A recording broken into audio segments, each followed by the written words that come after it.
And actually, All if you right, guys don't mind, good.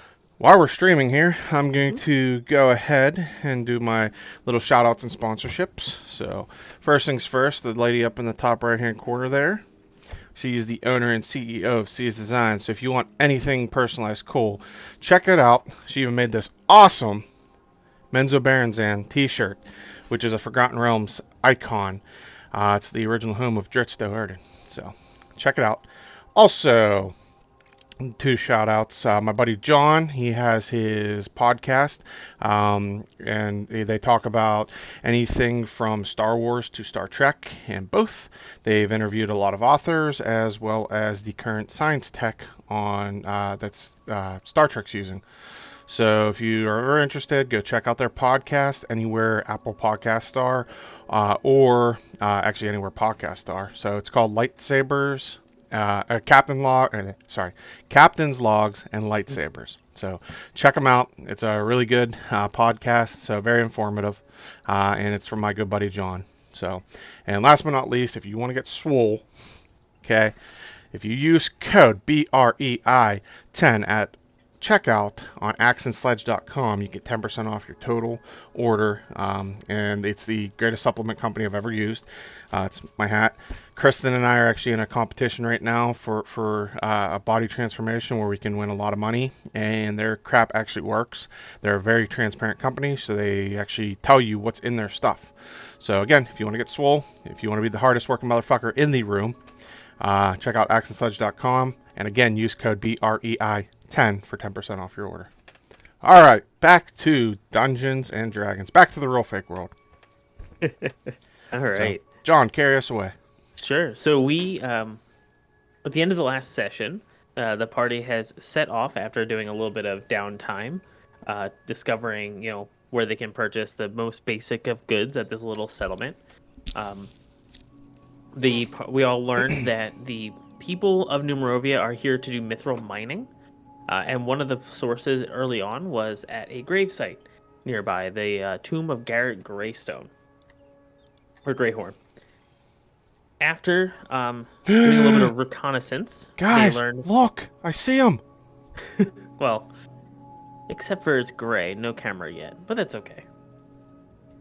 So after going to the tomb of Garrett Greyhorn, and doing a little bit of discovery work, learned that some basic cures were able to be cast to help some of the lost souls. However, not all were able to be saved. The curse apparently is from a number of years beyond, and it was recently overturned by the people of Numerovia. These outsiders to this island. After clearing through the crypt and dealing with the undead that have appeared there, they came across the actual Garrett Greyhorn. During this time, they instead of simply slaughtering the undead, they spoke First to time it, ever. and first First time time ever, ever. they spoke to it and were able to calm it down to a point where it could be subdued. It was at this point that Mindra of the Stone, a minotaur woman, approaches and is quite confused as to why you're there. But seeing that you're adventurers and able to help, she offers you passage to her town of Tamsia. So you see here. Now, the town of Tamsia is a small walled city full of the Tauren people. These are 6 to 9 foot tall minotaurs, but overwhelmingly friendly, and actually quite confused as to why people didn't make their way to the town. These humanoids just kind of hung out on the coast and didn't actually make their way inwards. But we'll pick up here as we enter the town of Tamsia. The town is structured in a circular, kind of like hub and spoke method. And in the center is the market square and a very large hut. Obviously, this is the leader of the clan, and it's the ritual center of the Tamsian village. Um, Good. So I think we'll begin here. Let's see where we are. So I know between sessions, we wanted to do a few things. So, Severin, I know you were looking to find a scroll for sale, correct? For me, I it's should Jack. unmute. I should unmute myself. So scroll or scroll-like materials, because I either wanted to try and learn said spells from the scrolls and all that. Beckon the Reaper to see if he'd be willing to grant me more magic, in essence, because that's how warlocks earn their abilities. They don't really get them from a god. They have to kind of beckon their patron to share some of its powers. Okay. So I was going to do that downtime, or if I could find the scroll making material to try and basically take the spells I know and put them in scroll form to use. So Got it. Yeah. So the magics of the Tauren people are quite innate. So these magics are, think of it like a sorcerer or a druid. It comes from the earth and the world around them, rather than any level of study. Therefore, the idea of scrolls are a little bit more meant for entertainment purposes, not for magical purposes. So you can find parchment okay. at list price, but nothing actually like magical yet. Although, Would this be parchment used in making scrolls, or it would just be a regular parchment. because I want to write that down? Yeah, go for it. Um, they Also, are, the however, the good. brewer's tools that you Yep.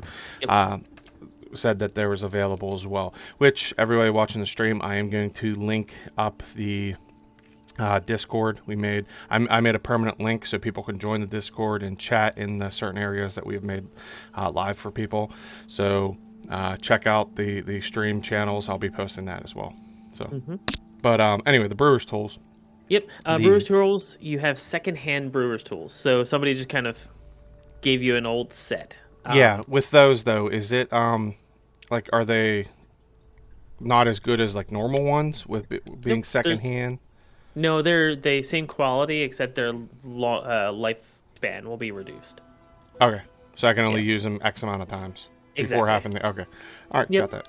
So But it's a good place to practice, yes, nonetheless. yes. All right, perfect. And with these, you can learn you can build up the skill to become proficient with them. Nice, thank you. Uh, good. How much is the parchment? And what? Let me look it up for you. And how many pieces of parchment can I find towards spelling or spell scroll making? So one sheet of parchment is 1 silver, and there's more than you would need. So pick however much you want. Uh, I'll get 10 for now, and then so Okay.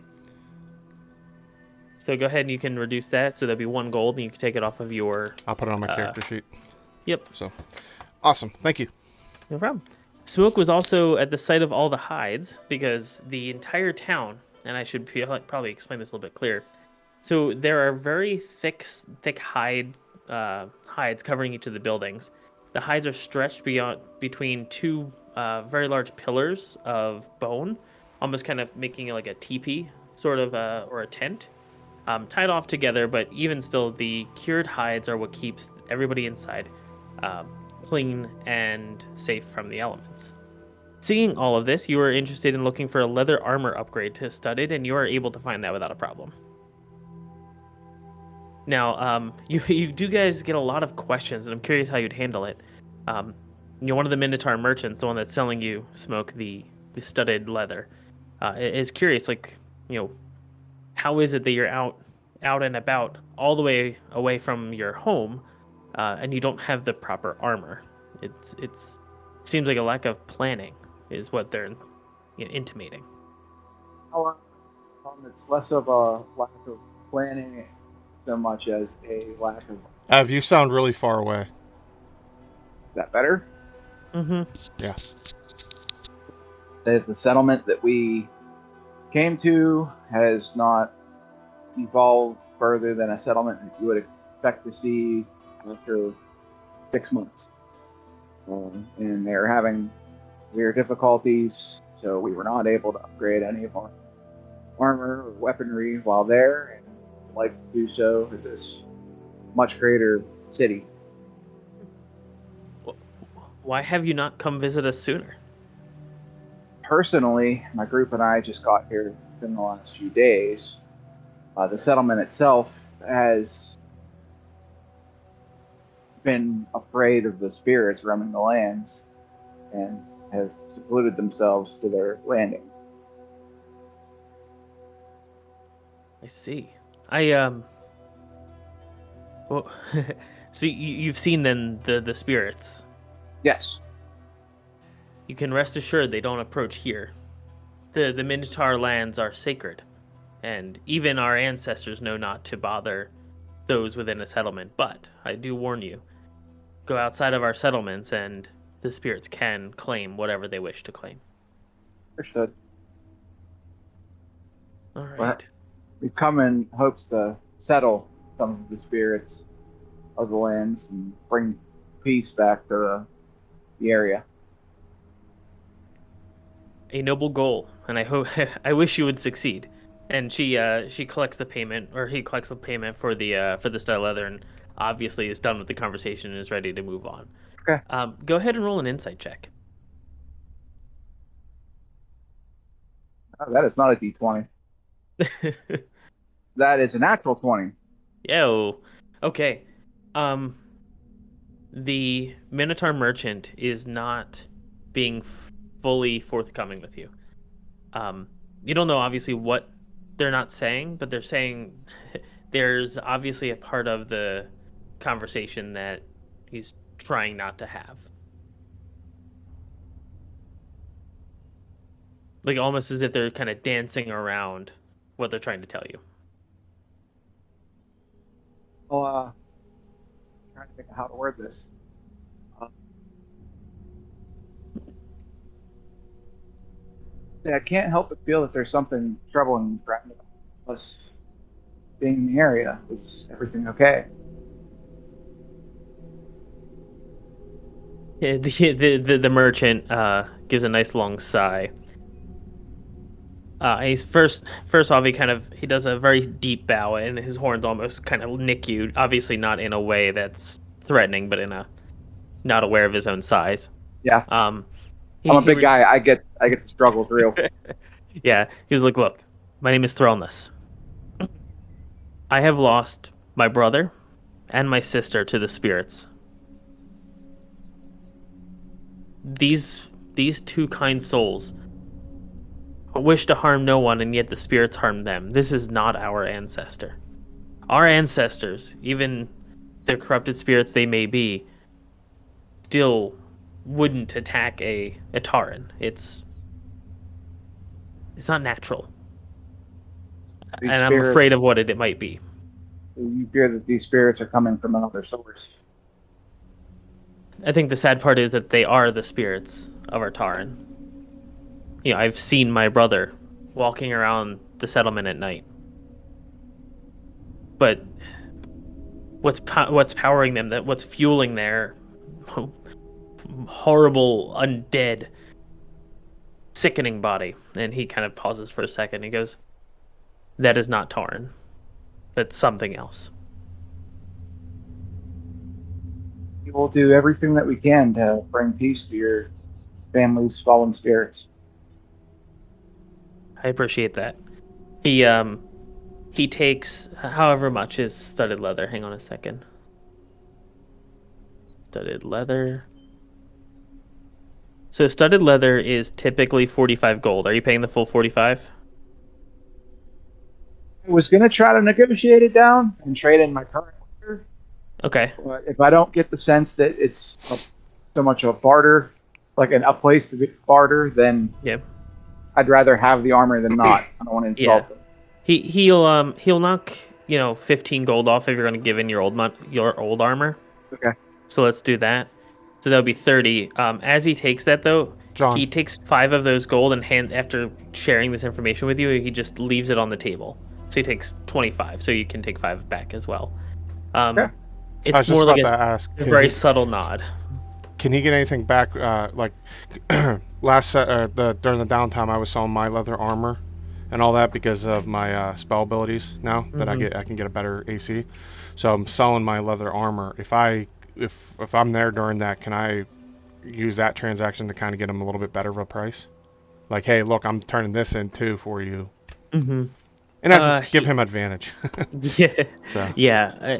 He'll take the armor in trade. okay. It would be like he would knock 10, 15 gold off. But he would only do that once. So like Smoke would only benefit from that discount that he's already gotten, but if you want to sell it, he'll just give you 15 gold for it. Okay, that's I sold it already on my character sheet, and I did the price of what you said and all. Okay. So I just wanted to, in essence, role play that transaction and try and get him a little bit of a better price. Got it. Yeah, no, Smoke. Smoke critting his insight really kind of helped down this situation here a fair bit. You got paid to buy armor. Good job. Thank you for your kindness and hope that we can help you. No, we Can I interrupt for a second real quick? Mm-hmm. I can't really join the campaign on D&D Beyond at the moment. go to the pinned links. It's a new setup. Yeah, it's Yeah. the last one there.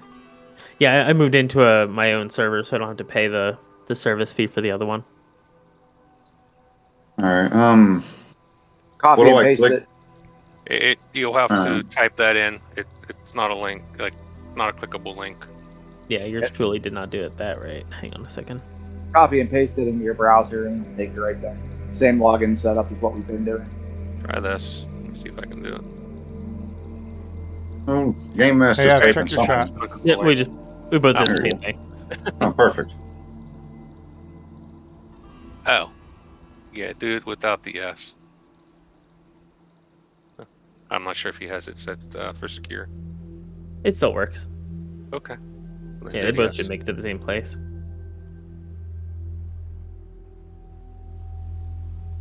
While we're trying to log in, let's see what else we kind of did here. So we talked about the scroll for sales. Smoke, you already kind of did that.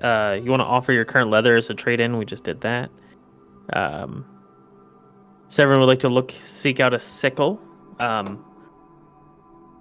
So you can find a farm equipment sickle available, but not a magical one. And Wait, then that was me. that was you. Yep. So I could find just a regular Yep. sickle weapon because I wanted to have two. Yeah, you can have two. They just can't. The magical one doesn't exist here. That's So you kind of get a sense that they're a little bit more of like a primitive. peaceful tribe. Yeah, very primitive. And their magics are kind of innate, so they don't have magical items per se, but they can cast. Okay. Tyrus said that he would like to ask the Tauren lady to introduce me to the chief leader to establish diplomatic connections. Peacefully, and apologize for the damage done to the grave site and inquire. Yeah, sorry for destroying your grave. Sorry about that. Oops. Oops. Inquire about the evil that has plagued the island for the last decade, and that I would seek out forges and smiths to examine the cultural smithing capability to further your crafting knowledge. Which would you like to do first? So imagine there's an order to things. Would you like to talk to the leader, which Mindra is more than happy to introduce you to? Or would you rather do some kind of lay of the land type thing with the townsfolk? Why don't we talk to the leader first? Okay. Good. Is it just you, or are you inviting the entire group with you? Well, being that I know nothing about Bill's true nature, I would definitely probably seek to employ his charisma and talent and people-pleasing skills. See if he can come with me and help give us a good reputation. Sure. Can I go? Yeah. But, All right. yeah, just go introduce ourselves and try and clear up some of the smoke between our peoples, pretty much. Let them know that there's a third party that's affecting everyone. Clear me up. Say that again. So don't clear me up. Said he wanted to clear the smoke. Or the misunderstanding, sorry. So, Mindra walks you into the tribal leader's tent. Okay. Sitting in a very large throne at the end of this great hall, with tables between the I look entryway. like I have a fat face on here. What's that? Sorry. I said I look like I have a fat face on Oh, here. me too. I also look like I'm a hunched over gremlin because my camera is way too high up right now. I need to drop it Okay. down, but I'll do that later.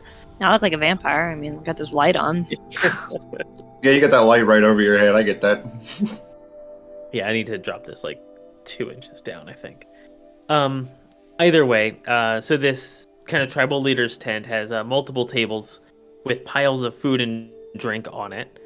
The idea is that anybody in the community can come in, eat some food, and leave. So it's obviously a very much of a like more like a commune than it is a traditional settlement. However, there is still marketplaces, so it's not like this is the only source of food. It's just more for those that can't. This food exists. It also does a level of showing the opulence that this leader maintains. There's always food available for them, even if they don't. The sitting at the end is this very old minotaur woman. She has very long gray hair, obviously frail, but still strong in a different way. Mindra whispers in your ears that her name is Vastra, and we always address her as Leader Vastra. She does say, never call her Vastra alone. That by itself is very concerning for the Tauren people. So that's looked at as like a challenge, not recognizing authority. Yeah, exactly. Okay. So it's always leader. Always. Leader. Yeah, or Formal Leader title. Vastra. Yeah. But you'd always use the title. As you enter what was once like the murmur and the chatter of the of the area kind of slows itself down as they start to pay more attention to you than whatever it is they were talking about. They also start to kind of whisper back and forth with each other as if you're perhaps not a threat, but maybe a concern. The leader of Astra stands up, and you can see the weakness in her as she stands, and she kind of waves her hand, which silences the entire room, and then she kind of beckons you forward.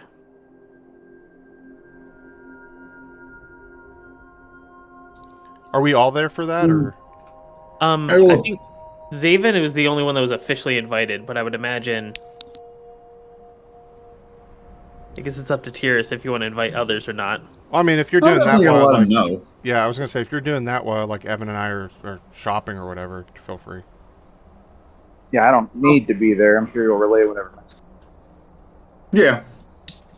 That was just like, yes, what my priority was, and that was probably number one, was like, because we left basically like guns loaded, ready to go blow everything up, and it was like, oh, hey, you guys think it sucks too? And everyone back, like, we still haven't gone back and been like, hey guys, there's other, like, we're still just, so I'm trying to basically just like ensure that communication at least is established smoothly. Understood. She, so as you approach her, so she kind of like holds her head up high, obviously like trying to command your respect. In the process, she understands what you're saying, right? Like she knows you didn't do it. She's not a fool. She does, however, ask, why have you not made it further in? Why have you not come visited, despite being on our island for years? It seems to be a common question that is asked, as if it's much curiosity from the Tauren people. I will correct what I guess is her assumption and update her that we are brand new to the island. Okay. We have not been here for 2 years. The settlement has been here for 2 years, and they've experienced much what I guess what your people are experiencing: evil, dread, death, curses, fear. Mm-hmm. And until now, I didn't really recognize it, but looking back on what happened at the gravesite and their demeanor and manner, shame. So, but basically, yeah, they are eager to do trade, and some of them want to stay forever, and some of them want to go back home. But we as individuals were sent here very recently, and we've just discovered the problems. And actually, this is our third day on the island? Yeah. Yeah. So, I mean, we really didn't hesitate, and we were eager to make contact, and we'd love to establish and build on that. But basically, I think that both of our people should prioritize whatever evil is cursing us both, because if it weren't for that, we would have known each other this whole time. She nods in agreement and is very appreciative of the offer. She begins to tell a small tale. She explains that outsiders are not common. There are many more people on our homeland that are not Tauren, some of which are our allies and some of which are our enemies. You can choose whichever path you take, but anybody new to the island must still prove themselves to the Tauren people in order to maintain our good relationships. Now, my ancestor was Stromnar the White, and you hear everybody in the crowd just start saying Stromnar, Stromnar, Stromnar. Millennia ago, there was a great battle between the White Giants and other giants that plagued this world. Among the absolute worst of these giants were the Black Giants. And only after the Black Giant Oslern, and the crowd boos when you hear Oslern. If you guys have ever seen a Porim thing, I'm totally channeling that. Only after the Black Giant Oslern destroyed all other giants, Stromnar, then the crowd goes Stromnar, face down Osler 1-1 and save the world, but only at the expense of themselves.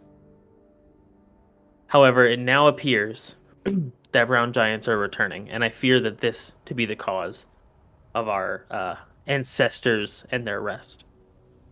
This could be a good sign. Giants have not been seen in a very long time, but the brown giants are not always the nicest and not always the most straightforward in what they want.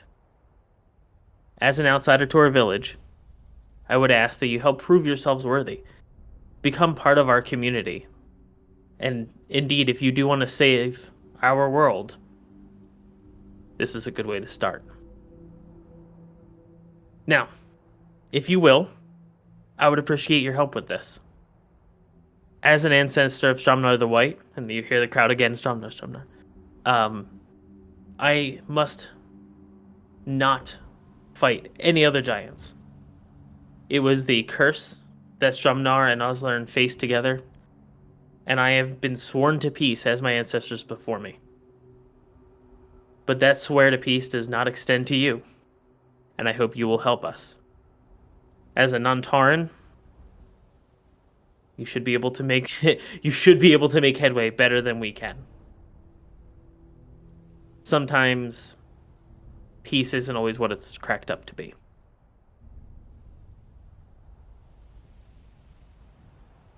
Out of character, is she referring to other Tauren as giants, or is there like another race that she's talking Another about? race of giants, like hill giants, mountain giants.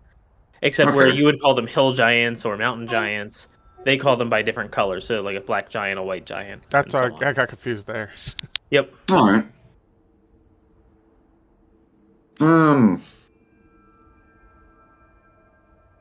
Ask Zavon what his opinion is.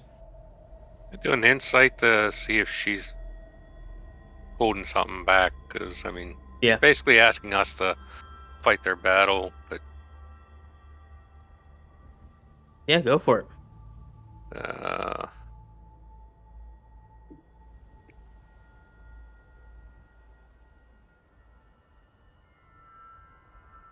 I'll be right back. Take your time.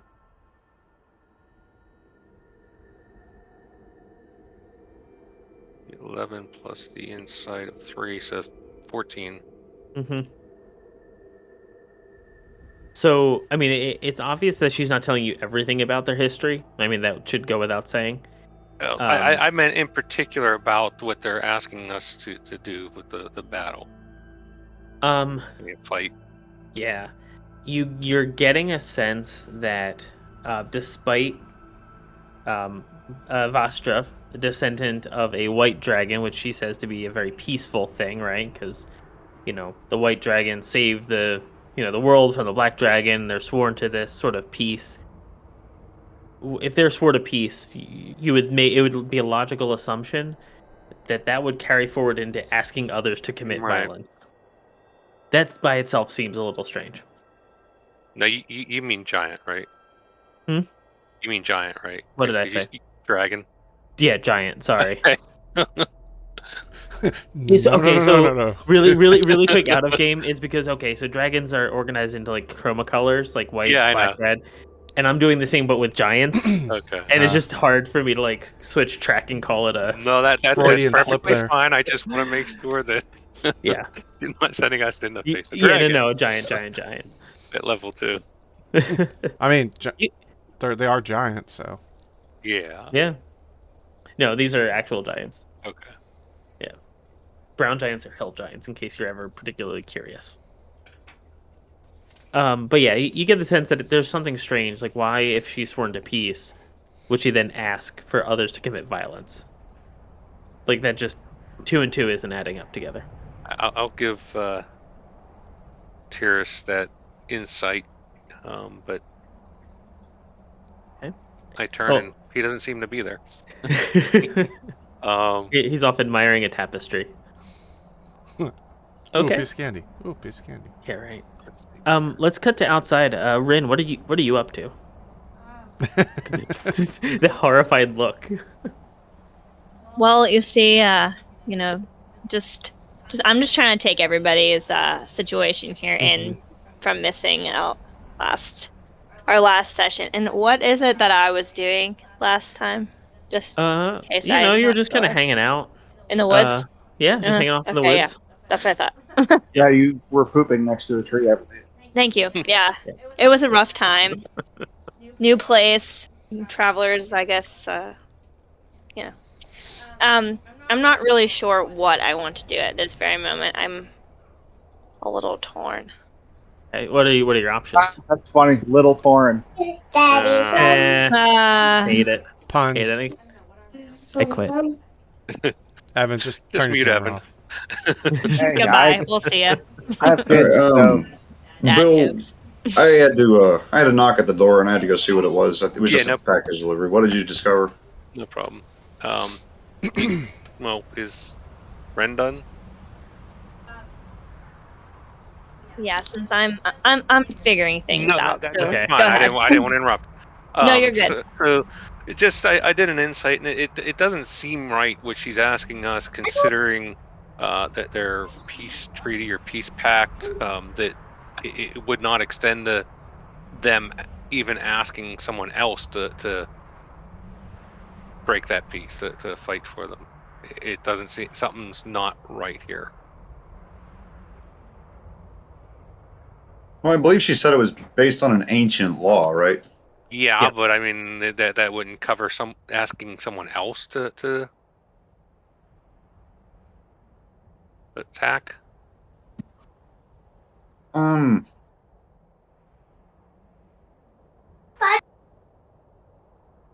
Sorry, what was this person's name again? Leader Bastra. Vashta. Honey, hold on. Are there descendants of these brown giants, or are you talking about the brown giants themselves? The what she has said is that there appears to be brown giants returning. So actual giants returning. And she's asking you to dispatch with the problem, in short. And while she is sworn to peace, she says that she is not prevented from asking others to commit violence on her behalf. And what Zaven kind of picked up is that doesn't seem exactly true. Do you forbid communication with anyone on the island? Not at all. So if they wanted to speak their mind or their truth or what they wanted to, you wouldn't forbid us from listening or talking to them? Of course not. The people of the Tauren, or the Tauren people are very open, and we wish to share that openness with you as well.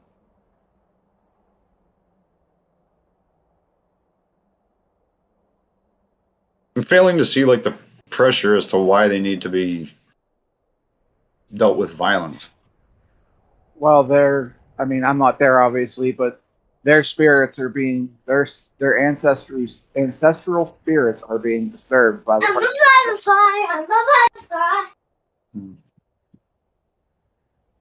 Yeah. And then that's exactly it. I don't know if this is accurate, but can I roll like a knowledge religion? Like maybe she doesn't know what she's talking about, or if I have identified something else. Because like up until this point, I always thought it was some sort of like my guess was it was some sort of necromancer type who can raise things in power, and that's why I'm thinking it's individual or consciousness responsible for this. I'm not quite so certain that it would be a good idea to devote to other people's ancestral like feuds and wars when that may not be the source. Okay. Yeah, you can go ahead and do a religion check and kind of reading into how these kinds of spirits or specters are formed. Hang on. Yep. So she's thinking that the giants are behind this. Is that the? Yeah, she thinks that the brown giant that has returned is causing all of these problems. All right. Character sheet.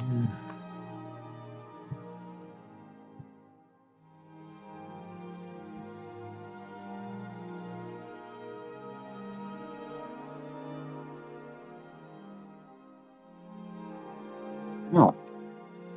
Ah.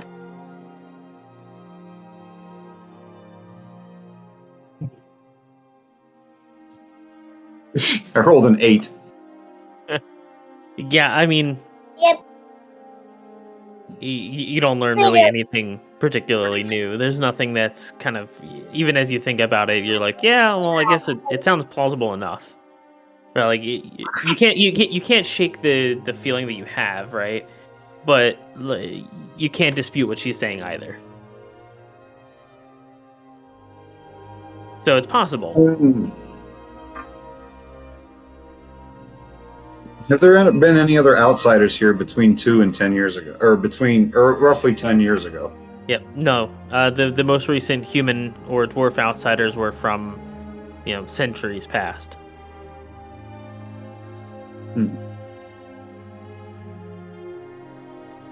So you think brown giants are responsible for keeping your dead awake? Indeed.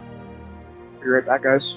Yep. Like they're directly doing this or indirectly doing this? Just their presence is causing it. I believe it's direct. The brown giants have magics that, that we can't understand. Magics that are so powerful that we can't channel them. And while, she begins to explain a little bit about the Minotaur people, but, and while our ancestors, in this case the white dragons, have innate magics, we've never seen magics that strong. And the stories tell us about how great these brown giants were as wizards. Brown giants were as wizards, and yet, those are simply stories. Is that a Mickey Mouse? Yeah, it's a Mickey Mouse balloon. Okay, that checks out. As Mickey Mouse just kind of walks by in the background of this. Oh, yeah. Oh boy, we're gonna go kill some giants. Yeah. Hey, he did it. Yeah, there you go. He did. Whoa, Yeah. calm down. But she is explaining that is the fear, and that it is possible that those magics could be causing disruption in the world. She does say that she has seen these giants only at far off distances, way across the plains. But she does not really. She says that the brown giants have not come close to the town. She just does fear that they could be moving further and further towards, our ancestral tombs, including the tombs of the ancient giants of yore. The sense of fear is true. You kind of see through that there is a level of fear there. You're on mute. Still on mute. Gordon, you're muted. Oh my god, seriously. But I'm gonna see if I could pull out some sort of map or something like that. Okay. Because she said moved closer and closer.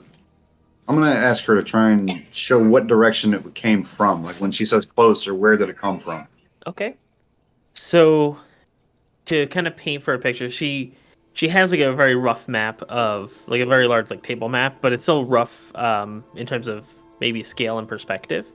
So like some parts are overly large and some parts are overly small. And so there's a forested area, which is what you flew through on the magic carpet. And then nestled into the forested area is this town, the village of Tamsia, this walled village. The village overlooks like the foothills between the the transition area between the forest and the plains, and then it's just plains and expanse for miles. A little hilly, right? It's kind of nothing very steep, but you still get a little bit of a wave to the land. And then there's a circular ridge of mountains surrounding on the other side. This is what they call the Tauren homeland, is this kind of plains area. Where she points at it, where the giants are, is closer towards the right-hand side. So if you imagine we're in the middle as Tamsia, it's off to the right a little bit. She says it's, depending on where the giant treks, it could be anywhere from a couple of days' journey to weeks. It depends on if you can track them or not.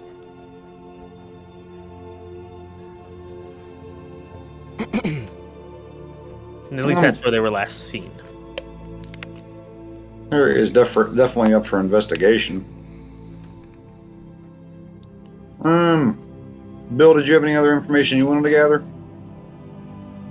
No, nothing I can think of. All right. Guess I'll try and remember as much of that as I can and go regroup with everyone else and let them know what I found out. Okay. All right. So you find your way back outside and into this market square. As the day progresses, the stalls begin to close up. The ones purveying food and grain and household items seem to be closing up first, leaving only the actual built tent shops, which would hold the more difficult or craftwork items, such as all armors and weapons and things of that nature, including things like a small forge where they can make horseshoes and things of that nature. Ironically, the Minotaur people do wear shoes, except they are the metal shoes that you would make for a horse, which is the number one thing that they make, apparently. And they can do it quite well. They don't even think about it.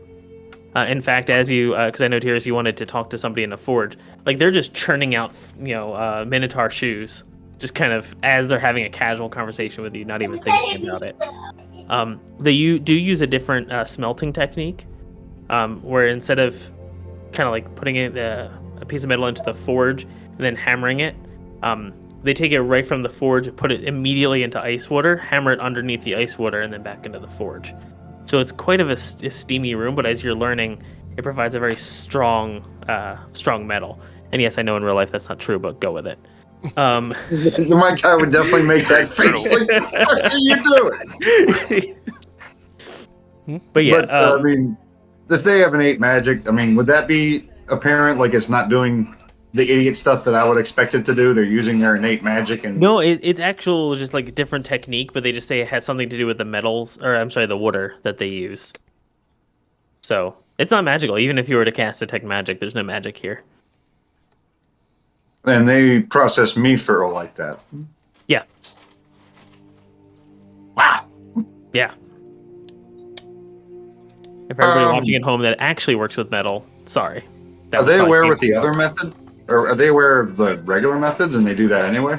And the smith just kind of looks at you like with his head turned, like, what regular method? This is the regular method.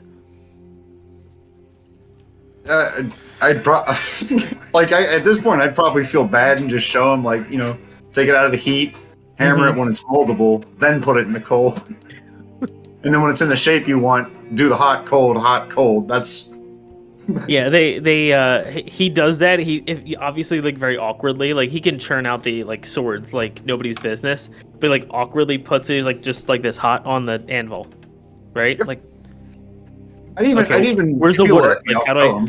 Yeah. All right. He just kind of hands it to you as you make some sort of item, at a regular speed. Hot, he hands it to you. Yeah, he just hands a hot one to you. But yeah, he's delighted in this, and he does offer to put you up in his home, in his guest room, which in a tent you're not sure what that means, but you two gonna be cuddling. But he does offer to put you up, and offers if you're willing to do a little bit of work, he'd be willing to show you his techniques if you would show him yours. Yeah, I actually, like, that's probably one of the things I was most interested in when I saw, like, a new place and people, is just that. But I mean, like, Yeah. yeah, So I he just takes you look to at the that, bedroom like, and asks you to show him your technique. And I was like expecting this like beautiful forge where fire elementals would hang out and Yep. turn out the mithril things you wanted, but no, it's just this like this old dude with a beer gut who's just like showing you how to hammer underwater. But that's cool. I mean, like, I'll definitely take full note of the entire technique and stuff like that, and just show them what I had in mind. How it's just a little faster. But Sure. and then I mean, like, I feel like you confer with the group, see what everyone wants to do, and bring up what's on my mind. Aaron, please. But yeah, I mean, I'll take him up on his offer, just to exchange knowledge and increase my knowledge or spread at least what I have, because like. I guess it's probably where my paladin would kick in. I literally represent the god of crafting, and to see somebody doing that would be like, no, like, So yeah, I guess like probably let them know that I have a guest room at least, so we have a place to stay, and so far a good reputation with the town smithy. Yeah, and Minja is also kind of parallel to this, is telling people about how you're outsiders and you're not dicks and you're trying to help and be nice, and like she doesn't know you any better, so she's obviously not lying yet. But she is kind of sharing around the goodwill a little bit, so it's not like you're at risk of having your purse strings cut or anything while you're here. Well, that guy can. Well, I was gonna say not by them, but Yeah, not by them. The guy next to me in the picture frames here. Shifty guy. On a different note, how do I level my guy? Because I got to like in this forge thingy, like Village of Tamsia and all that. Yeah, and my cursor's on it. So you would level through D&D Beyond. So if you go to your D&D Beyond character, which let me throw it into the out of game general. There it goes. And then you click there's a little anvil. You just change your level from 1 to 2, and then fill it out. You see the little down, like, carrot arrow, drop down box. I'm looking at my character sheet. You have to manage it though. Yeah, it looks like a little icon. Oh, I'm sorry, a little anvil icon. John, before those shops closed up, is it possible? Can I go also get some supplies for brewing, like just some wheat, some honey? Attempt to make some mead or some ale. Sure. Maybe some corn if that's there for some whiskey. Yeah, the town public house is actually willing to help you out. If you're do a little bit of barter, they'll teach you. If you do the grunt work and the labor, like cleaning all the stills and stuff, they'll teach you a little bit about how to do it. Okay. And give you a space to sleep for the night if you'd wish to take it. Yes. Yeah. Cool. Yeah, and that way, like, you're kind of bartering, you're building a little bit of goodwill amongst everybody, and you're still learning your trade, kind of in your downtime. Now, they say they're going to teach you how to do it, but kind of like wax on, wax off. You seem to only be doing the cleaning tasks, and you're not sure if that's by design or what's going on there. Perception. Yeah. Where is the leveling anvil icon? Where am I looking for it? If you click on your character sheet, I put the link in the chat. It's right at the top above your hit points. Should have like a little anvil with a hammer on it. Could be an investigation, right? You looking at me, Jordan? Right here. Now my Discord just disappeared. What the fuck? Technology is not doing well for you today. Got it on my laptop right here. John, if you want, I was gonna say, if you want to bring up a stream screen and show. Yeah, maybe? I can do that. All right, let's go to screens. All right. So I went live, and let me know when you see it. I have a 19 on my perception, by the way. Investigation, sorry. Investigation for what? To see if they're screwing with me. That'll be perception, but yeah, they're not screwing with you. Okay. I mean, they think you're a very simple-minded person because you're not a Tauren. Nice. They're just kind of like, oh, let's see if you know how to do this. Do you know what this is? It's called a water bottle. Like, they're kind of doing that to you. Interestingly enough, they all speak common, but we're going to kind of hand wave over that for a little bit. Either way, when you get in here, Tears, it's right here. A little anvil next to the campaign.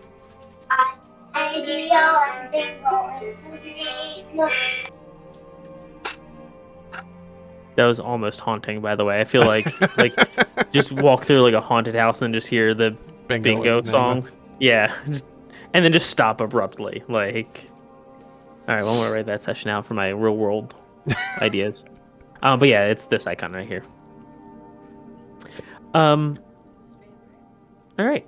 So, Rin, anything else you would like to do over the evening?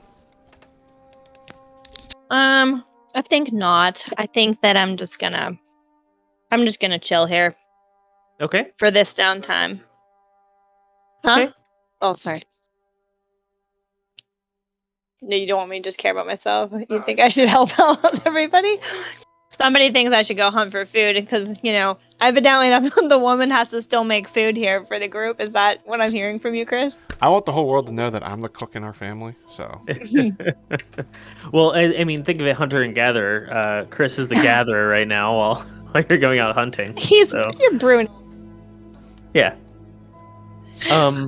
Okay, so if you want, there's maybe a couple of minotaur hunters that are willing to go out with you. Yeah, I'll do that. That's fine. We can hunt for food. Okay. Feed everybody. What about you, Smoke? What? Oh, I'm sorry. Go ahead. I didn't say anything. Okay. Probably meet back up with the members of the group and find out what news, see if they're waiting out the night for tomorrow. your mic's breaking up again. I have no clue what the hell's going on. I hear we hear like every other word. Yeah, it's a little rough. Hang on, let me unplug everything.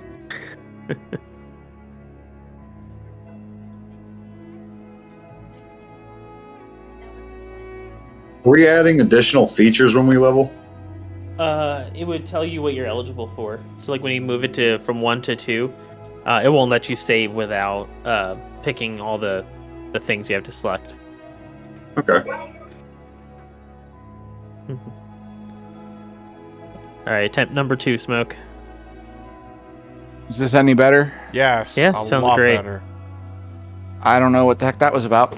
But anyway, I was saying I'd probably meet back up with the group and try to figure out what if we're gonna wait out until dawn. Figure out what the next plan of attack is as far as like, do we go and report back to the village about our findings? Do we try to tackle these trolls? Do we know where the trolls are? Assuming that Jordan divulges the information. Or Tyrus, rather, divulges the information. If we do decide to wait out the night, I don't know as a player, but DM call on this. I would like to try to reverse engineer one of those arrows I found with my poisoner's kit to see if I can start crafting that poison. Okay. If I have time, if that's like a days long event. Yeah, it's a it would take, if you're only doing it, especially like in the downtime in the evenings, it would take you a few days to do it, but you can spread it out definitely over a few nights. So you can spend tonight just doing, some of the work, like as you maybe try to isolate some of the poison, put it into different vials and do some sort of like concoctions just to see like a litmus test, right? You put a little stick in, like, oh, this is acidic, and then or whatever. Is there any checks involved for this, or is it just a time thing with the kit? On the first day, there are no checks. There are checks later on, but you're skilled enough that you're not going to like kill yourself on the first day. Okay. All right. So night falls. The town kind of goes very quiet. You've never seen so many stars. It's almost as if there are more stars here than there are back home. But part of that is just because there's no lights, right? Even in the cities, even in New Morovia, there's still lights at night. And then in back home, 6 months ago, whatever dream or faint memory that might be, the cities are still quite lit at night, right? With nightlife and things like that, unless you go very far out into the farms. Aside from that, day breaks. You hear a couple of roosters crow, but as you get out, they're not actually roosters. They're small, like miniature dragons, which just kind of crow like a rooster before flying off and doing their own thing. just to add more, add more and more to your feeling that this is just a bizarre Funko world that you found yourself living in. By the time you wake up with dawn, everybody else has already been awake at this point for a while. They seem to wake up in the middle of the night to begin working whatever they need to work.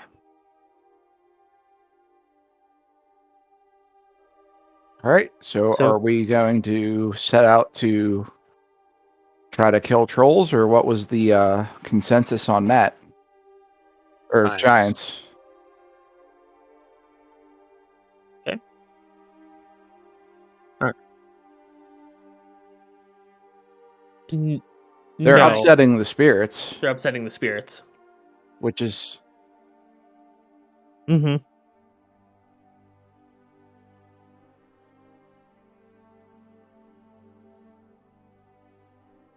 Okay. I'm also going to make a point to equip my new armor. Smart. Otherwise, you're just carrying around an extra set of armor for no reason. Well, I sold it, so I'd be naked. Yeah, you would be naked. I don't know if that would be. I don't know if that would hurt or help your situation, but. Yeah, they can be like our little minions, you know. Okay. Do they breathe out fire while they're, you know? When they're crowing, no, but when they flew away, yeah. Damn. Yeah. That's like a great alarm clock, you know, like dragon alarm. Yeah. Why did the chicken dragon cross the road? Because I hate it. He's shut him down. How do I kick people out of the group? Your dad jokes are strong. All right. So tracking a giant will prove a little difficult, especially since none of you guys have ever probably seen it. What do I do? Sorry, it says manage HP. Like it says I'm at 14. I thought I could have sworn that's where I was already at. It won't if you're doing rolled and manually rolling the dice. It won't add it for you. You have to add it in.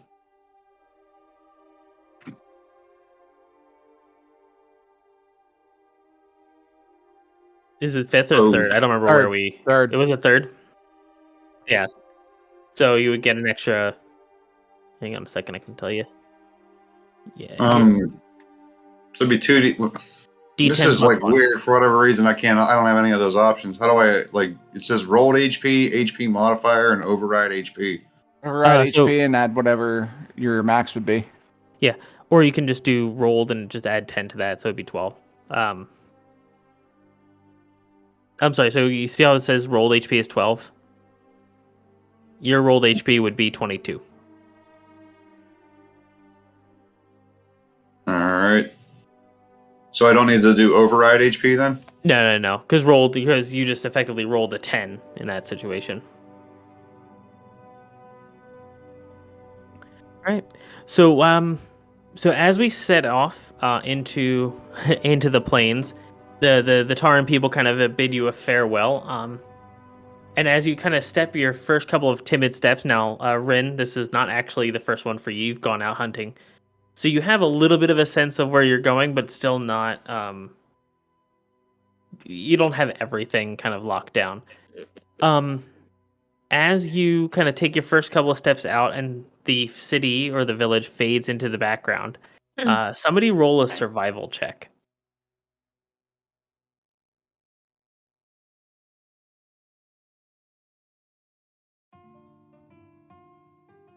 Okay.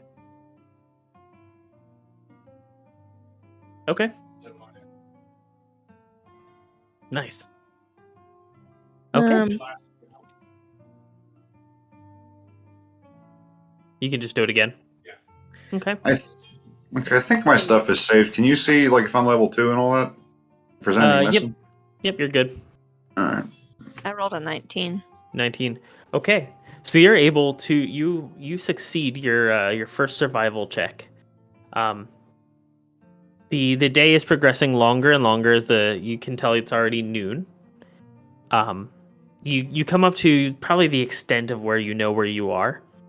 But you're able to get here confidently, and you're already able to point out, all right, that's a snake that's not going to bother you. That one's going to kill you, so let's avoid that snake. Some of the little things that you've learned on when you went out hunting yesterday. Can somebody roll a D100? There you go. Okay, do I have to leave Forge and come back, or whatever this new format No. is? No, I can update your character here.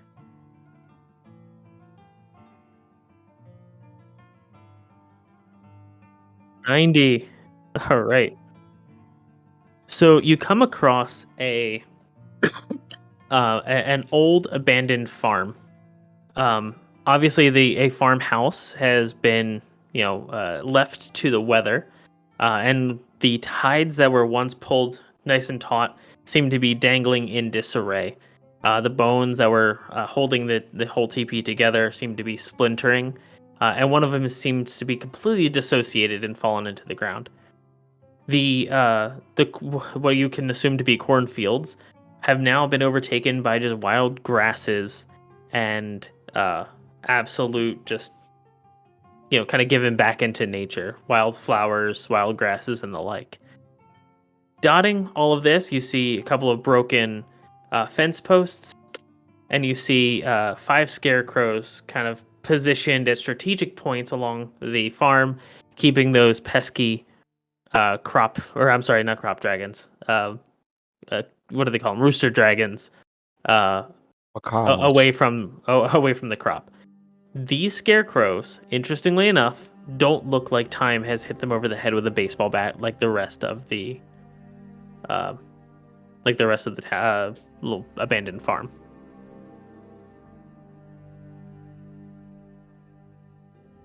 Betcha they're monsters. But if you'd like to roll an insight check, you're welcome to. Especially if there's something that's giving you pause.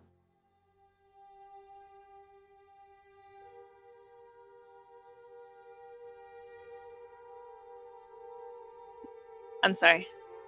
Insight, you say? Yes, an insight. It is. 7. 7.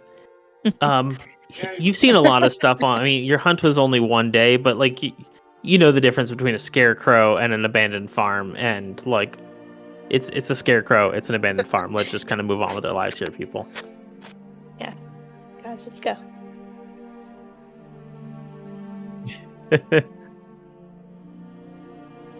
Surprised you don't. Well, never mind. Well, no, I can think of something that would be at a farm that you'd be interested in. What's that?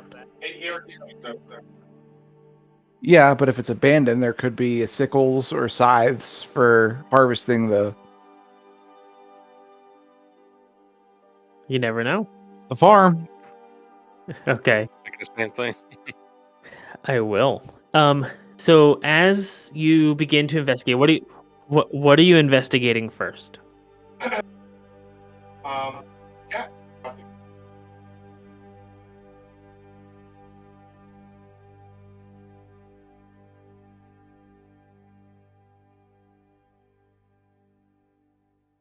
Okay.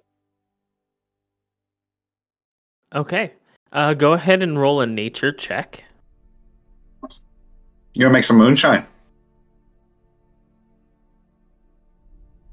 Okay, good. I'm not carrying 50 pounds of corn, Chris.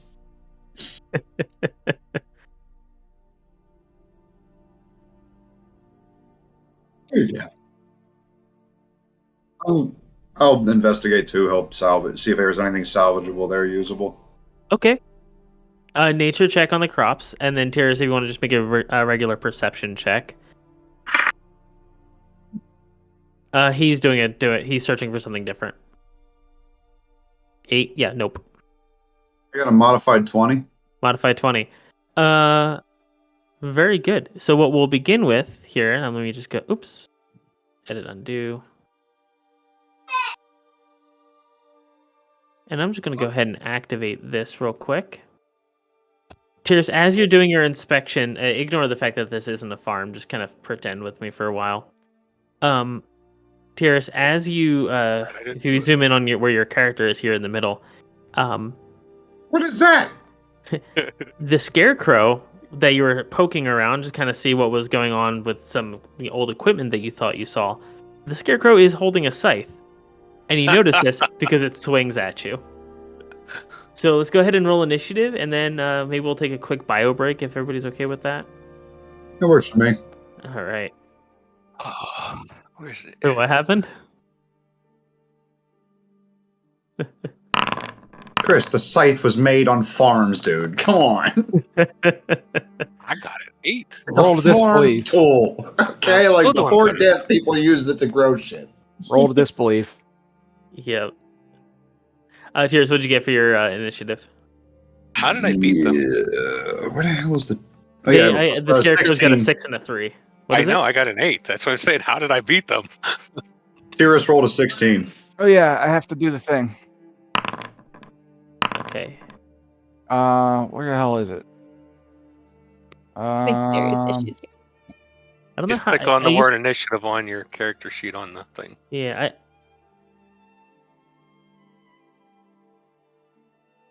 If you're using the forge or whatever, what is this called? Foundry. If you're Yours using was the Foundry, service, yeah. yeah, it's My on the s- top right, Yeah. You just click below on your your word. proficiency We should get bonus. fist.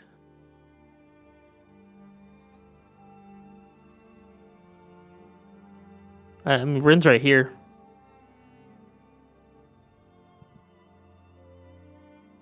Can you not edit your own character? You should be able to.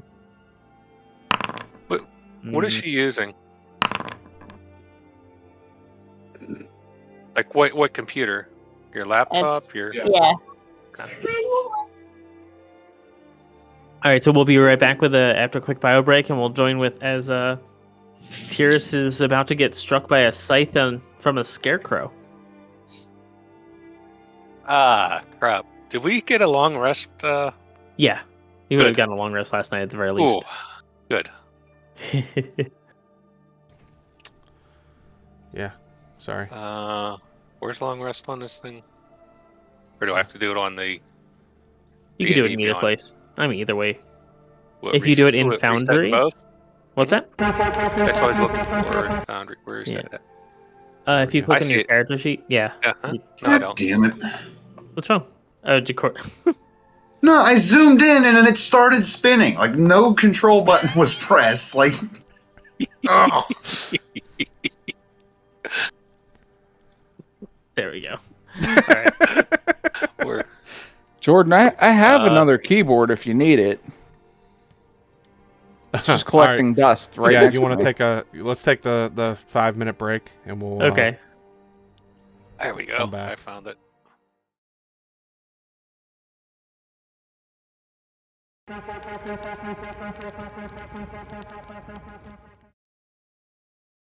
Captain's logs. Han Solo. I'm captain of the Millennium Falcon. This is Captain Jean-Luc Picard of the Federation starship Enterprise.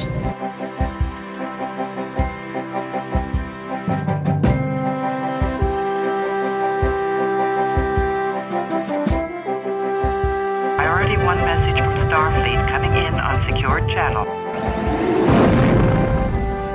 You're listening to Captain's Logs and Lightsabers, part of the Geek News Now podcast network.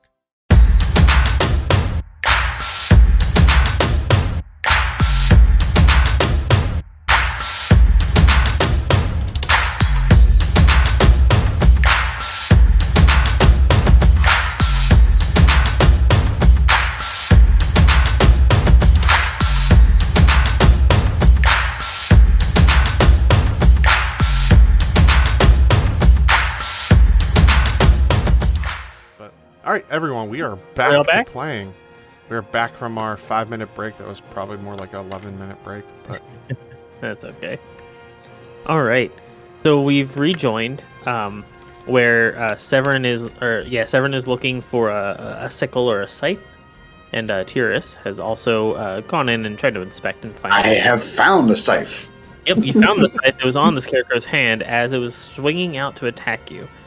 Now you get to pick blue, pink, purple, or metal. which one's the Vorpal plus 37 one? I think blue was my choice last time. Go for it. Oh, go with blue. Okay, so let me.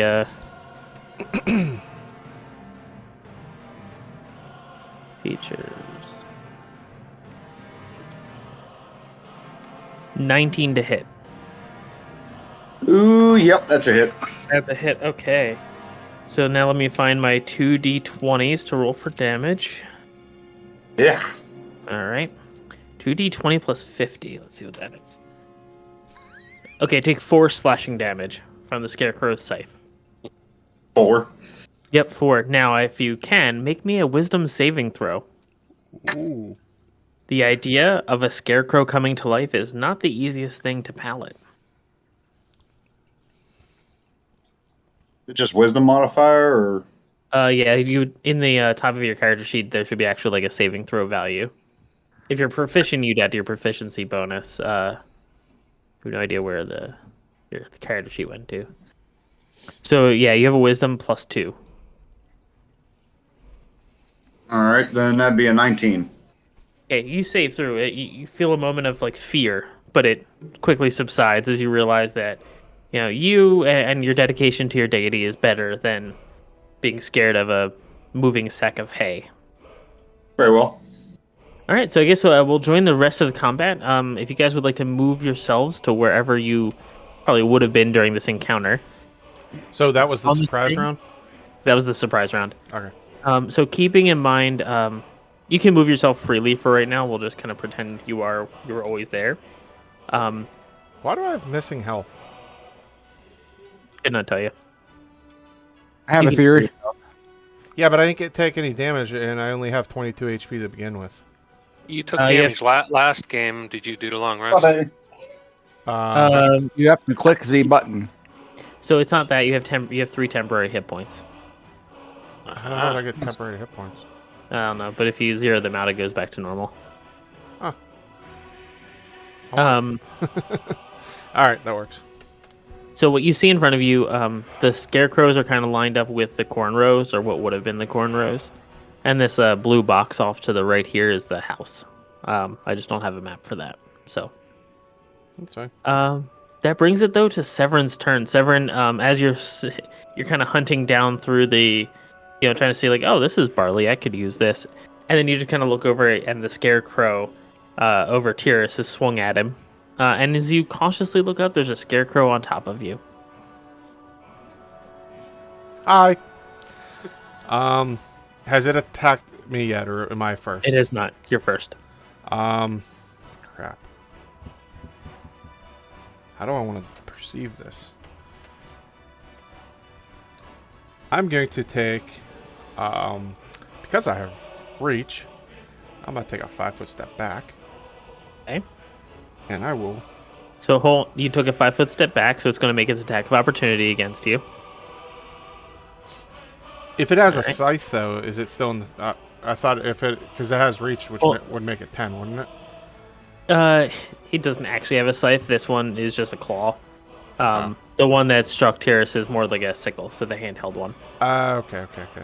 See, that confused me. Well, right here, then, I will stay here, and I will attack it. All right, there you go. Sorry. Trying to find my character. A scythe is just a sickle with a long stick. No, they are quite different. Sickles are curved like this, and they're meant for small little areas of corn and stuff. And the other one makes big areas. Down. Alright, I'm gonna attack it. I'm gonna hit it with my scythe. Go ahead. Is an 18 a hit? 18 is a hit. Go ahead and roll for damage. Sweet.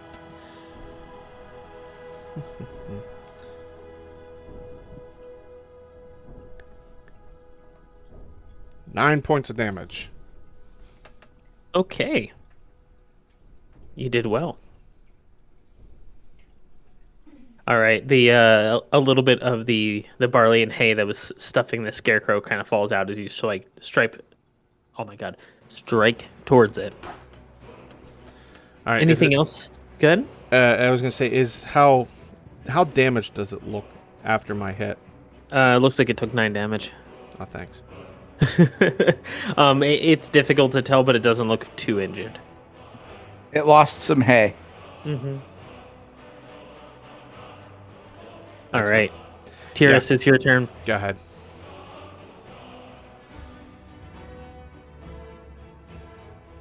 You're muted, Jordan. Sorry, I'm trying to see, like, is there a way that you can turn your browser volume down? This music is drowning fucking everything, and every time I turn it down, somebody turns it back up. You got it. Are you Go ahead. using Google Chrome? Yeah. All right, just right. Let me pull back up. I was able to actually, in my sound settings down by the clock, just disable the sound on Google Chrome.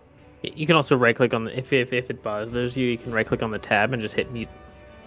Oh, I didn't know that. Mm-hmm. Hold on, wait, where? Didn't let me do that. Is there a mute? Yep. Oh, mute site. Yeah, Yep. if you right-click on the tab at the top, there's an option that says mute site. Yeah, that accomplishes the same goal if you don't want it in the background. If not, you I can change didn't the know that. global volume control down a fair bit. There we go. Which I think it defaults to like absurdly high. Yeah, for whatever reason, it's like just drowning out like half of everyone's syllables, and it's like just driving me nuts. Yep. But anyway, I'm trying to You see got if smite is an action or a bonus action. Smite should be a bonus action. All right. So If that's are you the talking about case- Divine Smite? Well, one's a spell, and I mean, yeah, there is that other option, but it sacrifices a spell. I was going to try this one spell. It's called Thunderous Smite, I think. Thunder Smite. Hang on a second. Where's Tyrus? There you are. Oh, my spells. Thunderous. I believe it's bonus action. Thunderous Smite. Yeah, the spell. Yeah, bonus action. All right. Then yeah, I'll do Thunderous Smite as my bonus action, and then I'll attack him with that. Okay. Yep, so you go ahead and make a regular attack roll. The bonus action now just means that this attack will deal an extra 2d6 thunder damage. And then I have to make a strength saving throw. All right. 6 on a dice. That sucks. Yep. That's probably just not a hit. Yep, that doesn't hit. Unfortunately. Swing and miss. But your Thunder Smite will stay until the next time you make a hit. That was my next question, because it doesn't really specify like if you miss. Yep. So the spell lasts for a minute, and then it just says the first time you hit with a melee weapon during the spell's duration. So then it goes away. Mm-hmm. Nice. I'll see his ass next time. Oh. All right. Rin, it is your turn. I think I'm gonna stay right where I am and try to just attack it. Okay. Are you attacking the one that's attacking oh. Severin, or the one attacking Tyrus? What I keep finding myself in these positions where I have to save Severin's ass, and it's kind of getting First annoying. off, hey, speaking's a free action. I'm fine over here. Help the holy man. I'll help the holy man. Correction, help the holier man. Because Severin has a to be big fair, head. the scarecrows on are his shoulders holy. today. They're just kind of. This is They're true. not all solid, so they are quite holy. Guys got I'm sorry. dad jokes. Guys got dad jokes. Oh, but I'll when I help do out. it, He's cooler than you have, so. Well, you're all talk. Someone is all talk with their scythe over there, so we'll help Tyrus. All right. So, All right. all right. So you're going to go ahead and make a attack with your longbow. Yeah. Okay. So you're going to roll a d20 and add your attack modifier, which it says here on your sheet is a +8. Oh no. Did you roll one? no, I didn't roll a 1. 13. 13, and that's Total. before the 8, or is that? No, that's with the 8. Oh gosh. Yeah. Okay, it well, was a luckily- 5. That's Is okay. what I It's actually rolled. It's actually enough. So go ahead and roll. Go ahead and roll for damage, which would be in this case 1d8 + 4. She's using the D&D Beyond app, so. 2, 4. Yep, 6. 6 damage. All right. So one of your arrows pierces the. Oh, I'm sorry. Hold on. Wrong subtracted person. Oh, Yeah, that's wrong okay. All right. So we No, you're going off of Ev. Off Oh, smoke. damn. Rin's below you. Yeah, you're right here. Oh, I was checking. That was me. I was checking something. Okay. Okay, so so Rin, you let loose an arrow. It attacks. It lands squarely in the scarecrow, who is towering over Tyrus right now. Both scarecrows begin to shuffle their way down off of their sticks to make their way onto the ground. Uh-oh. Zaven, it's your turn. All right, I am going to cast heroism on Smoke. Okay. Oh, how cute. You want to tell us what that does? Sure.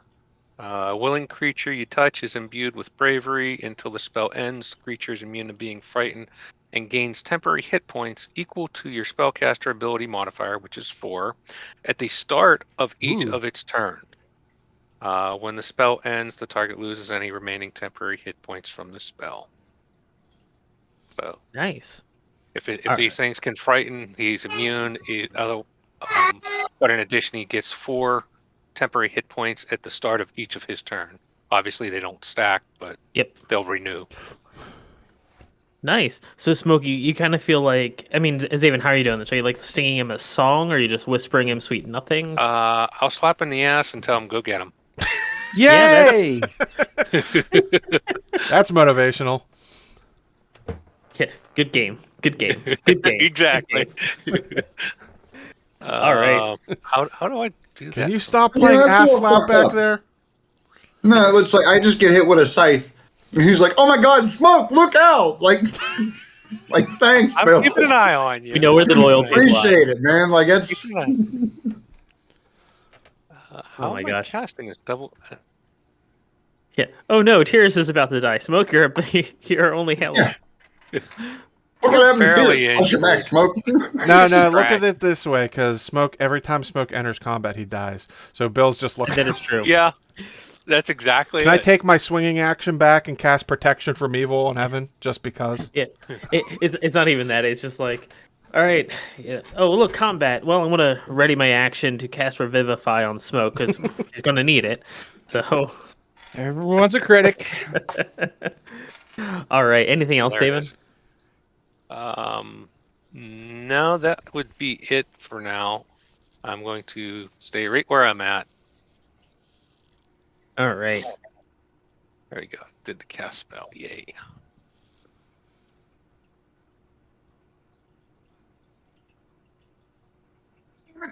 I don't know why you would do that. Okay, cool. So Tyrus, the scarecrow is going to just start, like, as it shambles its way down its stick.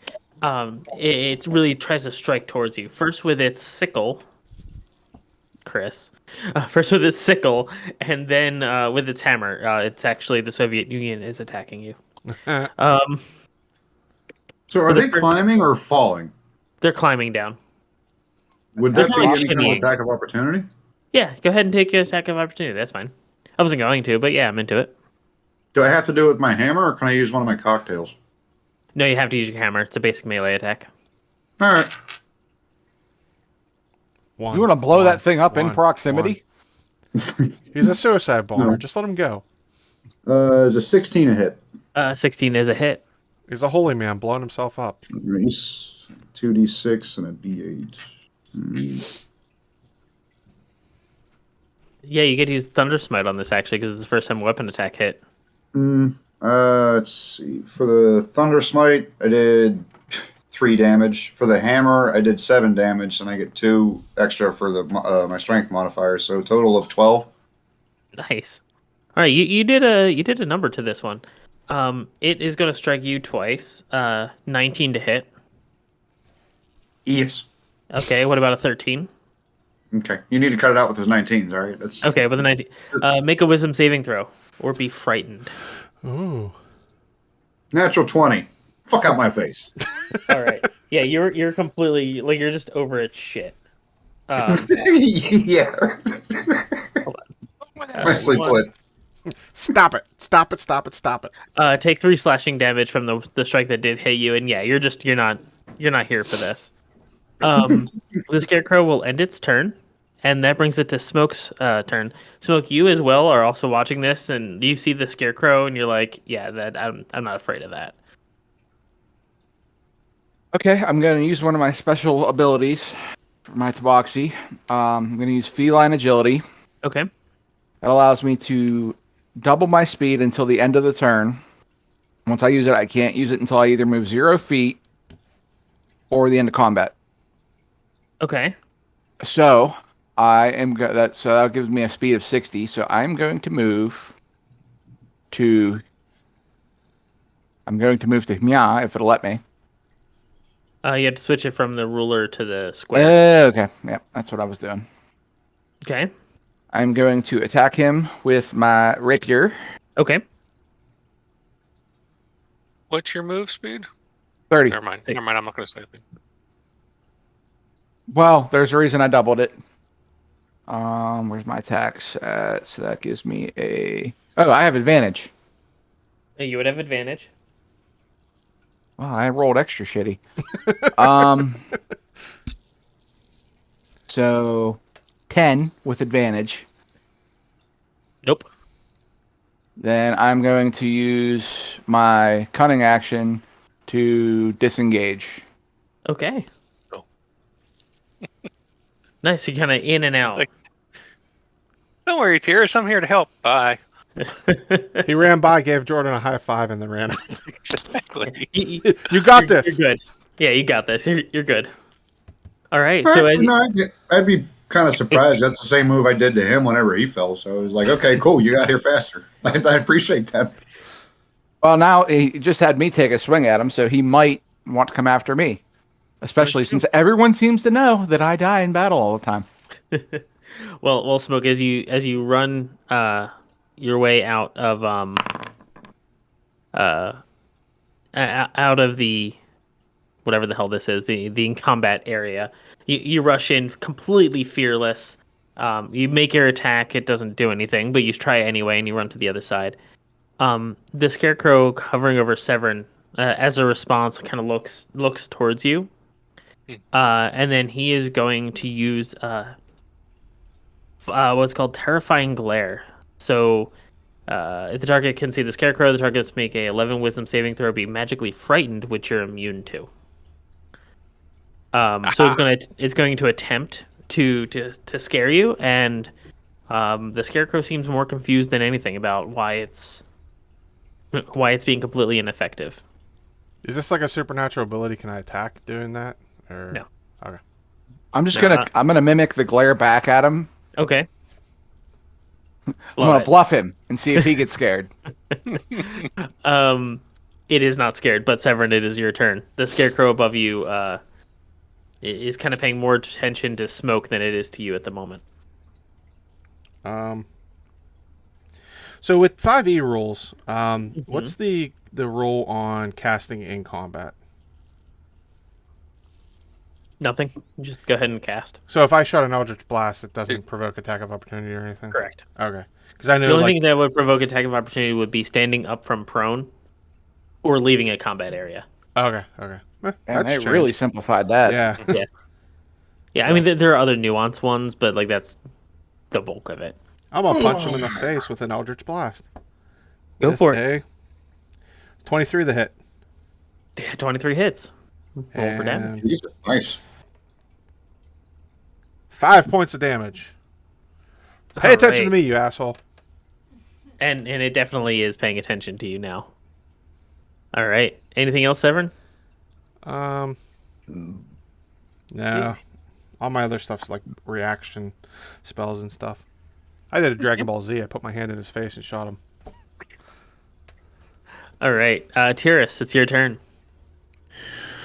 All right.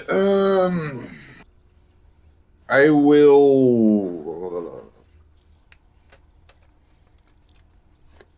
cast a Shield of Faith on myself. I'm pretty sure that one's a bonus action. Yeah, it's a bonus action. So I'll do that as my bonus action, and then I'll swing at this scarecrow again with the hammer. All right. Smiteless. Strike away. It's a 12 a hit. 12 is a hit. Oh, sweet. Did you just pally bubble and smack him in the mouth? Yep. Hate paladins. Says Our the guy message who could do just that better, landed by me the in way. the combat. Shut up, Hev. 5 points of damage from hammer to wherever it hit. All Hopefully right. face. Yep. I Yeah. mean, it's Warcraft paladins. so it's almost like the hood that made its head. Like you smash it, and like it deflates, so it no longer looks like it has a head, and yet it still is shambling about as if it's under its own power. That does bring it to a scarecrow's turn. All right. And all right. Sorry, which scarecrow is this? The one that is moving its way towards smoke. As it steps further, why did that have a glow? I did not even see this. I was not zoomed out enough. That's why I zoomed Holy out a fuck! little. Yeah, I'm like, there we where's go. I it going? finally got it to zoom. All right. Yeah, there's 5. There's 5 of these things. Oh, hello. All right. So smoke, a scarecrow begins shambling towards you, and will make 2 claw attacks against you. Okay. Would you like it to be red and blue, light blue, or purple, or clear? You can do clear. What killed you last time? Let's go Purple. clear. Purple. You Purple. want to go clear? I want to go Okay. clear. It's not really clear. It's like a smoky color, so I guess it actually fits. Yeah. 21 to hit. Yep. And 15 to hit. Nope. Okay, so the 21 does hit. Got lucky. So get my 2d4s going here. Oh my god. I would like to point out that the average damage I've been rolling is 3. All that said, take 8 damage. Would put me at. So you're going to eat through the 4 temporary hit points first. Yep. So it'd be. So it brings 5. you down to 16. Yep. Which is good because you'll get those 4 back. And you'll get 4 back at the beginning of your next turn. I was gonna say, will that happen? Yeah, Yep. that's cool. And how long does heroism last for? Bear with me. It lasts for I a think it's while. a minute. Concentration up to 1 minute. Yeah, it's a minute. Okay, that's cool. All right, the scarecrow's done its turn. Rin, it's your turn. As the field widens, you begin to see that there are more scarecrows than you originally thought. Damn. What if? Sorry. So I can move closer and then use my longbow. Is that 2 separate? No, you can move and you can attack. But with a Okay. longbow, you don't actually need to move in order to hit these enemies. Oh, so I can just stay where I am. You can if you want to. I mean, you might want to move closer for a different reason, but if it's just to use the bow, you don't have to. No. Yeah, I'm just gonna stay where I am in that case because I'm Or not. shoot in the back. Yeah, I'm not running full force with 2 short swords. So, okay. I'm going to shoot at this. Well, those guys have. Do I want to help you guys out or just take care of this one all by itself out here? Chris? All right, I will. But he's okay. So, just a question. Am I allowed to ask questions? Okay. Yeah, as much So as you like. the 2 scarecrows that are literally not doing anything at this moment. Is that Okay. right? Or are they starting to like hop down off their? No, only 3 of them are Hole. moving at the time. At the moment. So let's not provoke an attack on an extra one then. Okay, I'll just I'm gonna aim for the one with I said the that's one with. wise thinking. Yeah, I don't want to cause more of an uproar. Okay, I will aim for the one near Severin. Okay. All right, go ahead and roll to attack. Yeah, I was trying to help. Wait, you don't want me to? Wait, should I not have done that? I got this. Okay, fine. He got this then. You know what? Screw you then. Okay, I will. Okay. Like, Oh, yeah, he is failing. Smoke could use some assistance. Yeah, Tears Smoke's of about to smoke. die because he always does. You guys just rock. I'll You help. guys. You guys make it so difficult to decide who I should help. You know. Oh, F. Meh. I'll By the save. way, I'll whenever save the cat. you're in regular combat, my fighting style is protection. If you're in 5 feet of me, I can use my bonus action to grant disadvantage on attacks against you. Might save you a couple hit points. Just trying to. Good to know. Good to know. Mm-hmm. Yeah, I'll help the cat out. Okay. Moxie. My life calling has been. All right. Let's see. So a 19 plus 8 is a 27. Is that hit? Yeah, a that thing? hits. Yeah, Okay.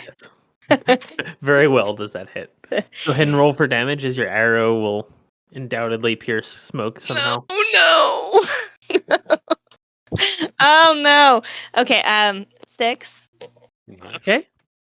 Mm-hmm. All right. The arrow kind of pierces right through it, and Smoke. You just you look over, and there's now an arrow just kind of lodged inside of this scarecrow's chest. All right. Are they visibly made out of hay, by the way? Yeah. I was wondering that myself. These are just regular old scarecrows. They're humanoid, if you want to take a moment and look at them. They're humanoid in shape, not Minotauren in shape. And they seem to be a little bit shorter, like that of a dwarf instead of a human. What's the field around us again? Is it all overgrown? It's all overgrown. Oh, Okay. Let me at Yeah. least get out. Zavon, I know or what you're Zaven. thinking. Yeah. Don't burn my crops, bastard. That's why I asked. All right, well, Zaven, it's your turn. All right. I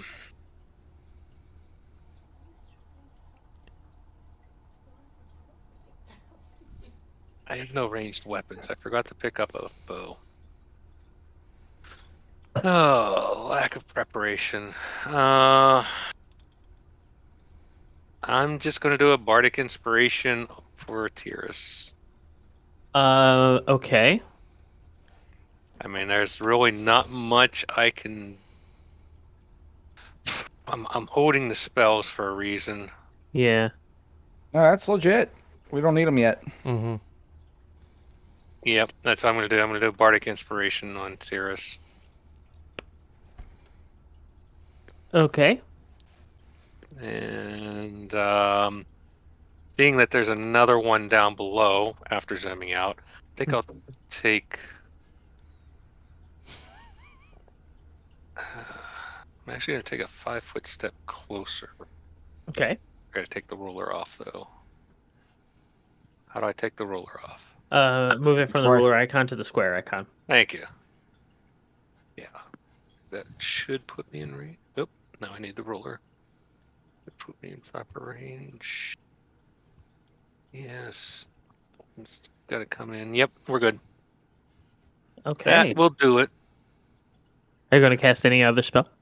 No, I'm holding those spells. I only have 3 spell slots right now, so Okay. I'm down to 2. All right. Well, in the meanwhile, the scarecrow facing down Tyrus is going to strike at him again with a sickle and hammer. The sickle is going to hit, I think, Hit who? 16. Tyrus? Oh, Tyrus. Okay. 16 to your armor class? Nope. Okay. Both of them fail.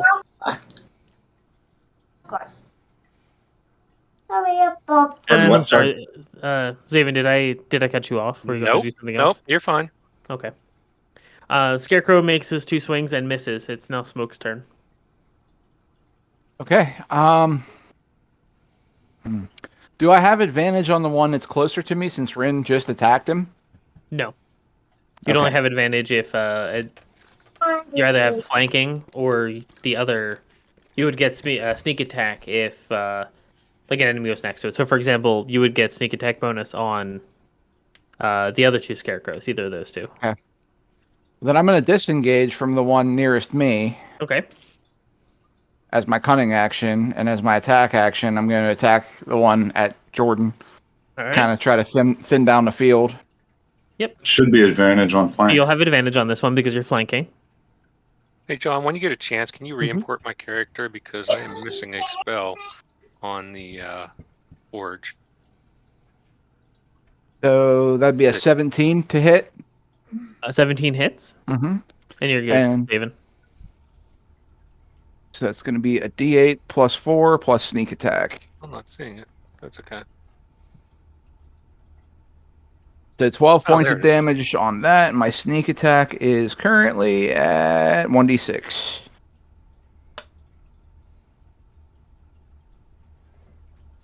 So 15 points in total. All right. How do you want to do this? I'm just gonna go for his smashed in head and see if I could separate it the rest of the way. Okay. So you strike his deflated head, and in the process, it just shatters the rest of the hay around it, and the clothes that were kind of loosely holding it together kind of slump to the floor at Terrace's feet. Can I take a move action now? Yeah, you can still move. Okay. Then I'm going to move to here in order to try to give Severin advantage as well. Okay. Don't forget that other one is still active and was after you. I know, but I'm trying. Like I said, I'm trying to thin the field a little bit. No, I understand. I'm just saying where you went to, you're setting yourself up. Isn't there a tree in the way? No. No, that's all farm fields. Well then he can move in on me, but then I'd have. Oh, you can't be flanked. Never mind. I can, however, crit on you. Yeah. So hang on a second as I roll my 4d4. Do it.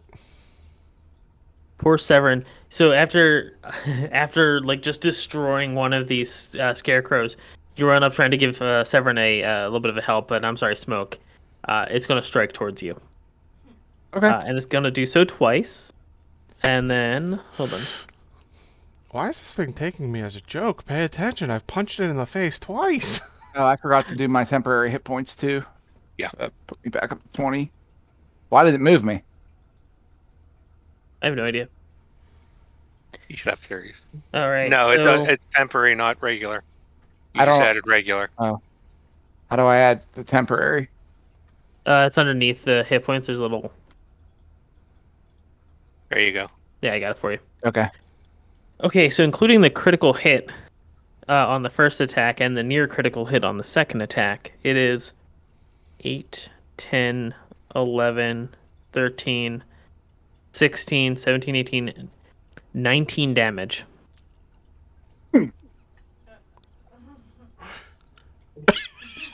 Almost. So that put me at, I believe, there. If you add 20, you'd be at 1. Right, because you were 16 plus 4 temps. Oh yeah, you're right. You're right. You're barely hanging on. And this, I would make you make a fear, but you're immune to that, so you're good to go still. Is it my turn? Severin, it's your turn. The scarecrow doesn't care about you anymore. Goddamn bastard! Pay attention to me. And I feel like Evan's cranky with me for killing off his character every session. Wait, I'm rolling with. I told you I got other characters in the chamber. If it comes to it. Is a 14 a hit? 14 is a hit, yeah. You have advantage to see if you get that crit. I did already. I rolled worse the second time. 7 more points of Eldritch Blast damage in the face, screaming, "Pay the fuck attention to me!" It turns around and goes, Who did that? And then just continues to focus on Smoke. Severin, anything else? No, that's all I can do right now. Hold on.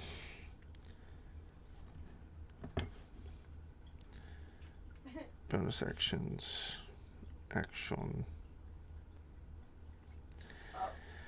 God damn it, Evan. I do a bonus action. Let me see if it's going to affect him at all.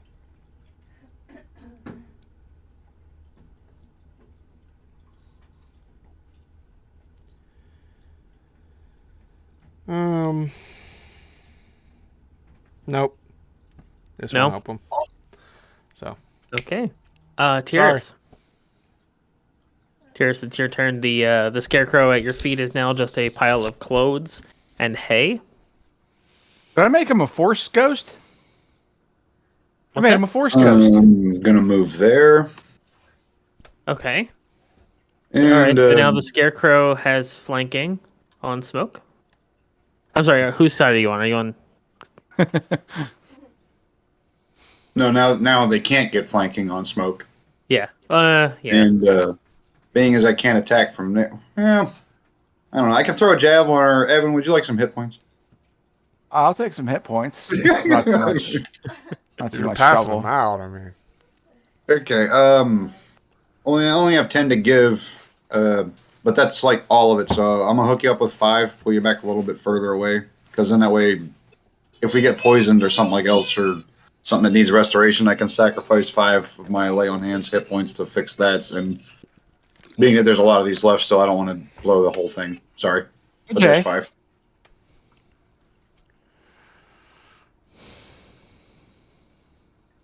Okay. Anything else, Dearest? Or is saving your cat friend enough for you for this round? Well, yeah, I mean, I took my move action and my regular action. All I have left is a bonus action, and I'll save that for if I get an attack of opportunity. Okay. Or if someone swings at Evan, I'll put disadvantage on it. Okay. The scarecrow moves a little bit closer to you, and it's going to strike at you with a claw.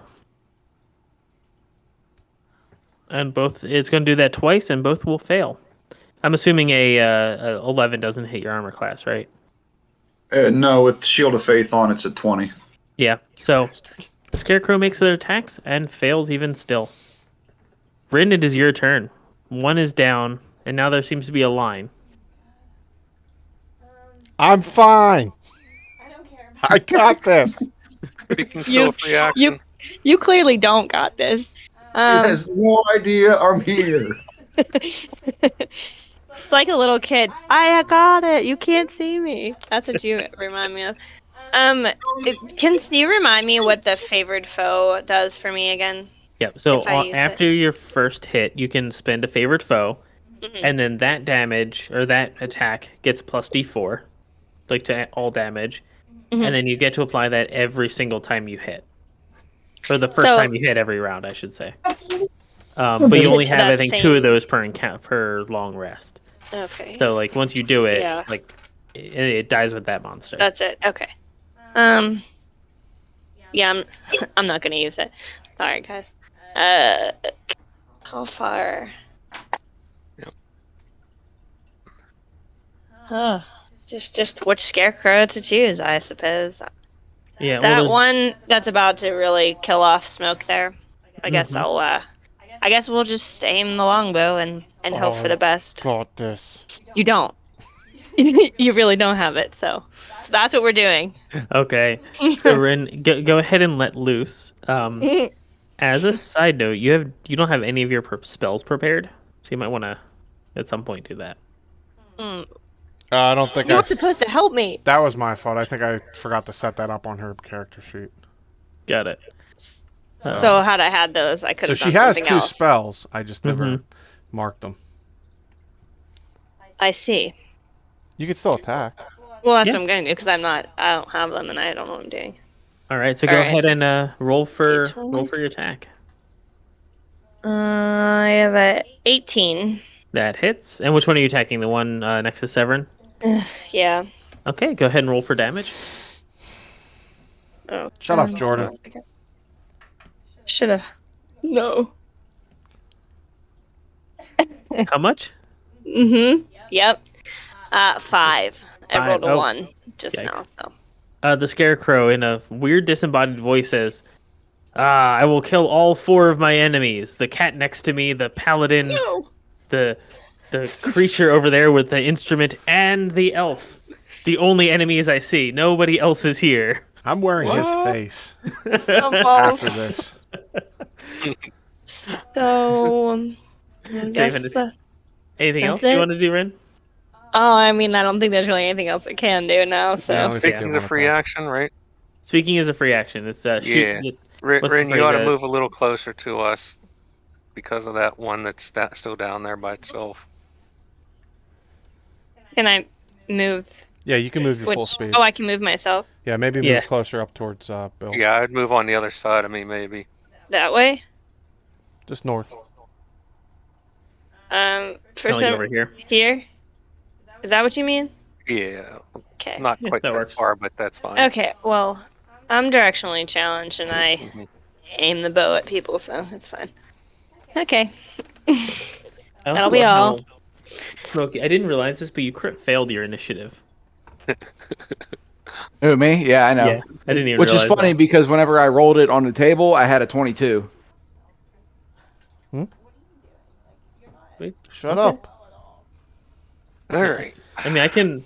Yeah. If No, you no, roll, no. If you roll outside the system, I can always change it. No, everyone else rolled in the system, so I just did that. I can roll poorly every now and then. All right, Zaven, it's your turn. Yeah. Costing me a spell there, Smoke. Kirsten. And I'm going to cast Healing Word on Smoke.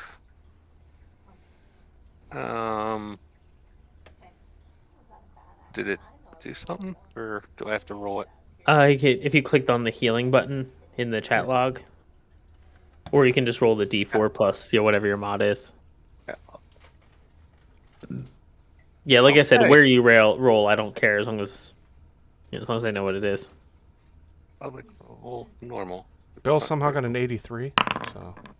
Oh, Okay, that works. that ain't bad. You get to heal 7, Smoke. All right, so that puts me to 13. Yeah. Thank you. All right, Smoke. It is your turn, so you can regain those 4 temporary hit points. Where is the clicky thing for that? Okay, so if you click on your character, like double click, Okay. and then underneath hit points, it says plus temp.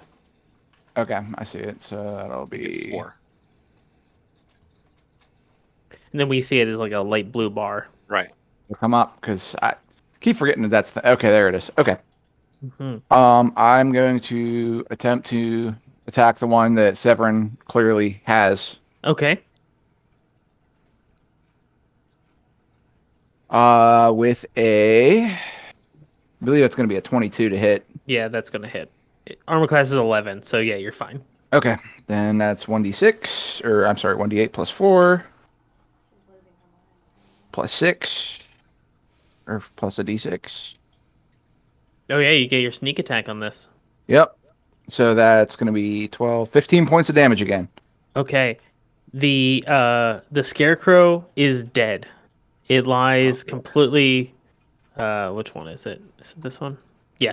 All right. It falls down to the ground, but with its dying breath, it says, "Oh no, I had only one enemy near me, and I just didn't pay attention to that one enemy." And then it kind of points at you, Smoke, and then falls over dead. You whores. All right. I'll actually use my cunning action since we're in an overgrown field to hide, Okay. to try to stealth. Yeah. Bonus action hide. Go ahead and roll a stealth check. Let's see here. If I move to where I'm at, You just where I just 13? moved to, hey, that just fell at your feet. if I move to Appreciate where I this, moved Evan. to, is Yeah, that you can move that. is that advantage? I mean, technically, it would be one square over. It would give you flanking. There Does you go. that provoke an attack though? How am I? No, only when you leave. Okay. So, like for Yeah, example, it's on like three rolls, Chris. yeah, it's like that. If you leave that blue square, then you would get an attack of opportunity. Okay.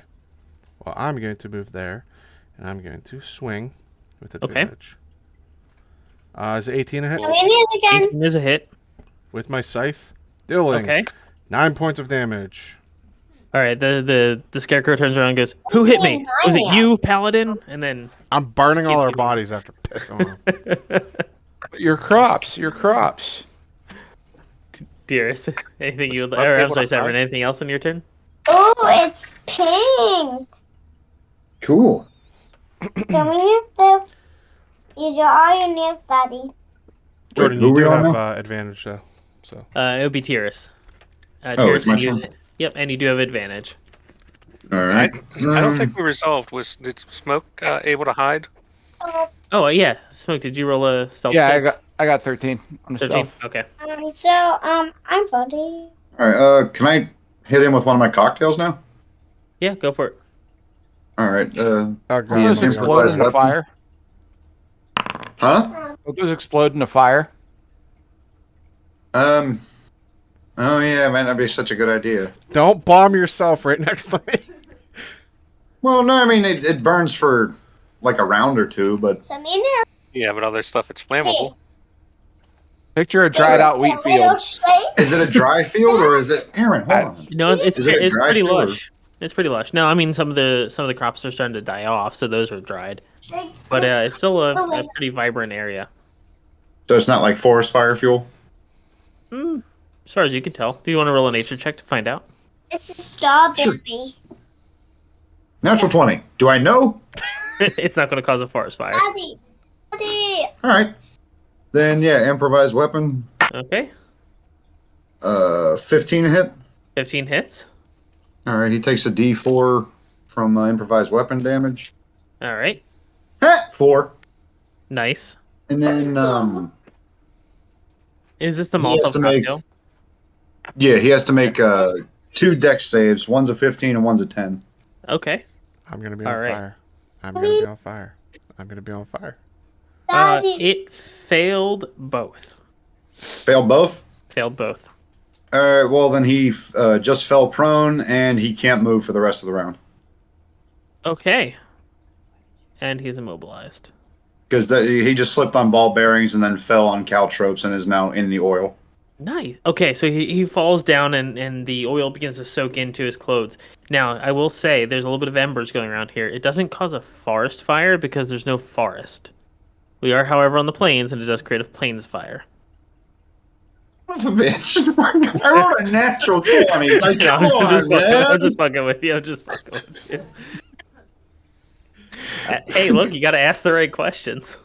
Shut That up, is- Bill. That's fair. Shit just got Bill. Shit just got Bill. That's going to be a t-shirt. What's worse is we have a bill in party. He should have billed that. But in all sincerity, like there are embers, but no, it doesn't cause like a major fire or anything. Cool. Oh, wait. So, hold on. Wait. Were we playing that those things were already lit? I assumed you lit it. If you're not going to light it, then it would just soak the oil and there's no embers. I thought it was like a Molotov Well, I mean, cocktail. yeah, I would have lit it. But I didn't know if that required an action or how you wanted to play that. No, or if I it's figured like a whole action would be like lighting it, tossing it. Like that's one Okay. action. Then he also takes 2d6 of fire damage. Oh shit, okay. Woo! 9 points of fire damage. Okay, Severin, roll a dexterity saving throw. Daddy. The fireball doesn't care about enemies. I'm going to be on fire. What is this, a dex roll? Dex saving throw. Daddy. Daddy. Daddy. Daddy. 13? 13. You fail, so take 9. Yes. Well, when did Victor join us? Daddy. Dad. Let me do it now, Daddy. All right. That one. That one down. Dick! No, I said. Well, I mean, would he take the full damage? Because it does specify in a pint of oil only covers a 5x5 square. Yeah, I'm taking half damage. All right, I'll give you half damage. Round down or round up? Always round down. But like you're saying, he should roll for like what is that? Like splatter damage, Yeah, yeah, exactly. It's like splash damage. flaming hit oil. Yeah, sorry. Okay. Less of a dick, but still a dick. Daddy, I still need to do that. This size, not this size. See if that does it. There you go. Now the thing should look like it's on fire. Maybe not super strong, but it's there. Yeah, it's very faint glow in the area. All right. Well, that's the slate ember. That's the scarecrow is on fire. All right, Good. Oh, sorry. I was going to say, Chris, I still have my bonus action. So if you take a 5-foot step, I don't know if that'll provoke an attack of opportunity, or if you can find a method to move around the guy at like 90-degree angle next to me, I'll be able to grant disadvantage on his attack to you. I could end up moving here, but only on my turn.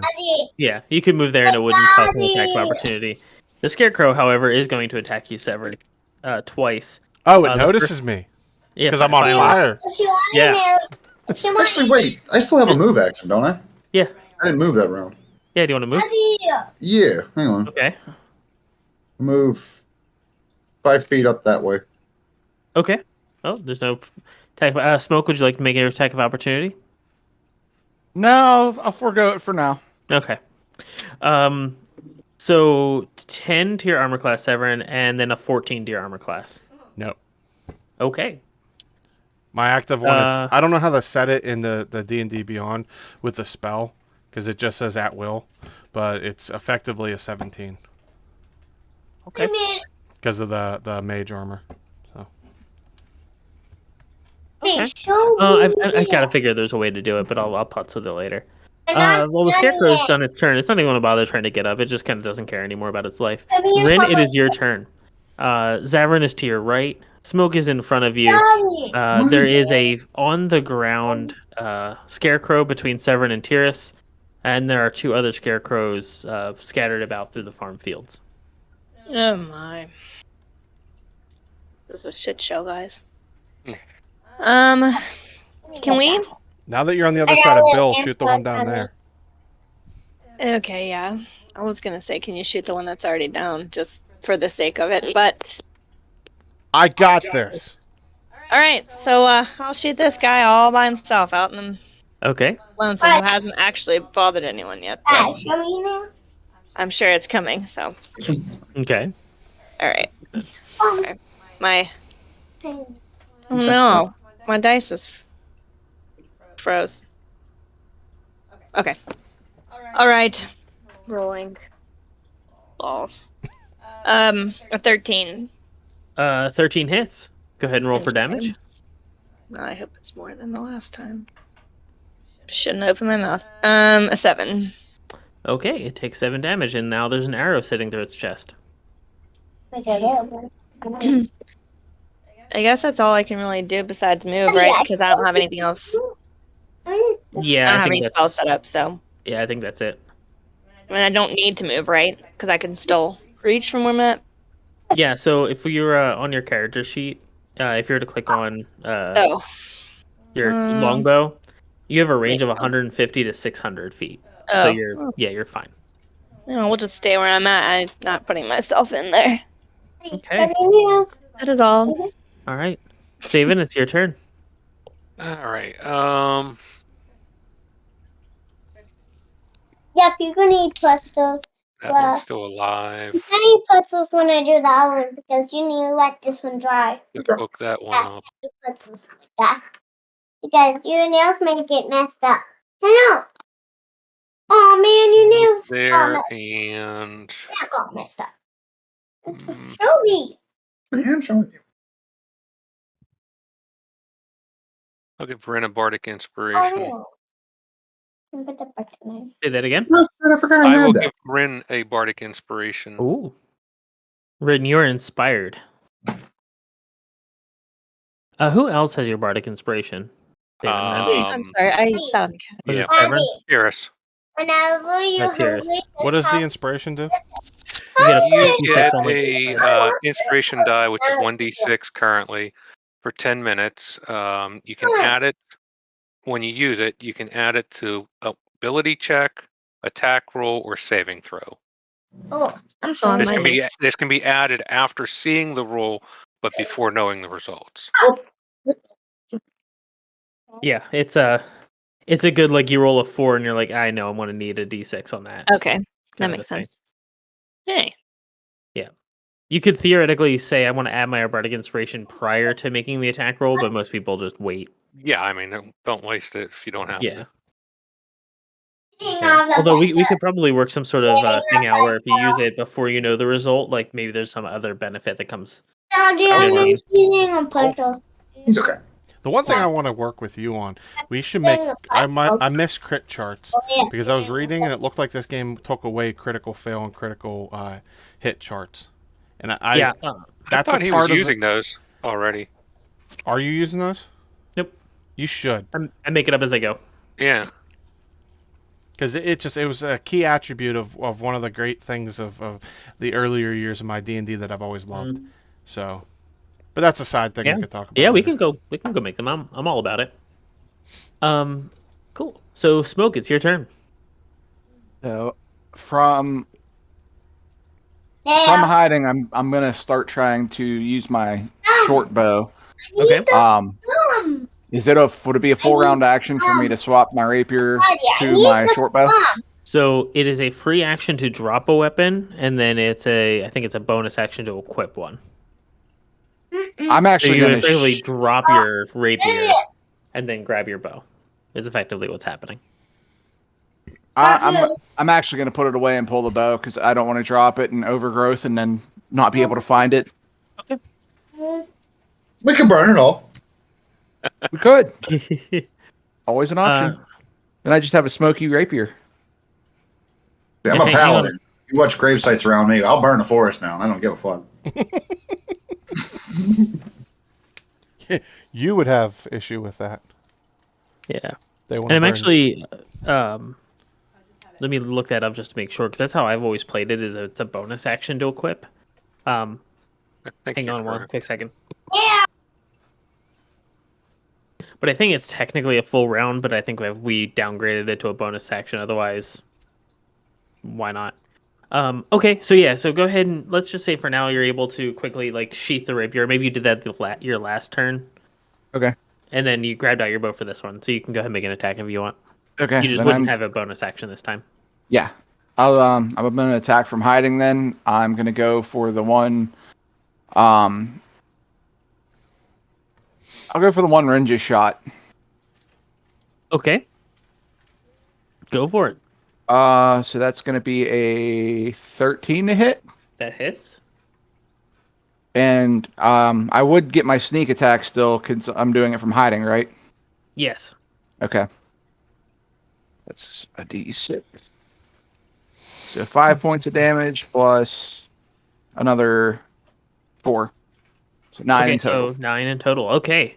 From out of nowhere, everybody just sees an arrow just fly out from between two stalks of grass or corn and lodge itself inside of this scarecrow. Thank you. I didn't move, so that should reset my feline agility. Yeah, that is correct. All right, Severin, it's your turn. There is a scarecrow at your feet, prone and on the ground. Gallagher. And slightly on fire. Gallagher. I'm going to swing downward with my scythe, attacking. Okay. Once I get to the attacks part. All right.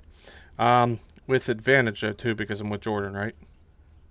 Yeah, and it's prone, so yeah, you got advantage regardless.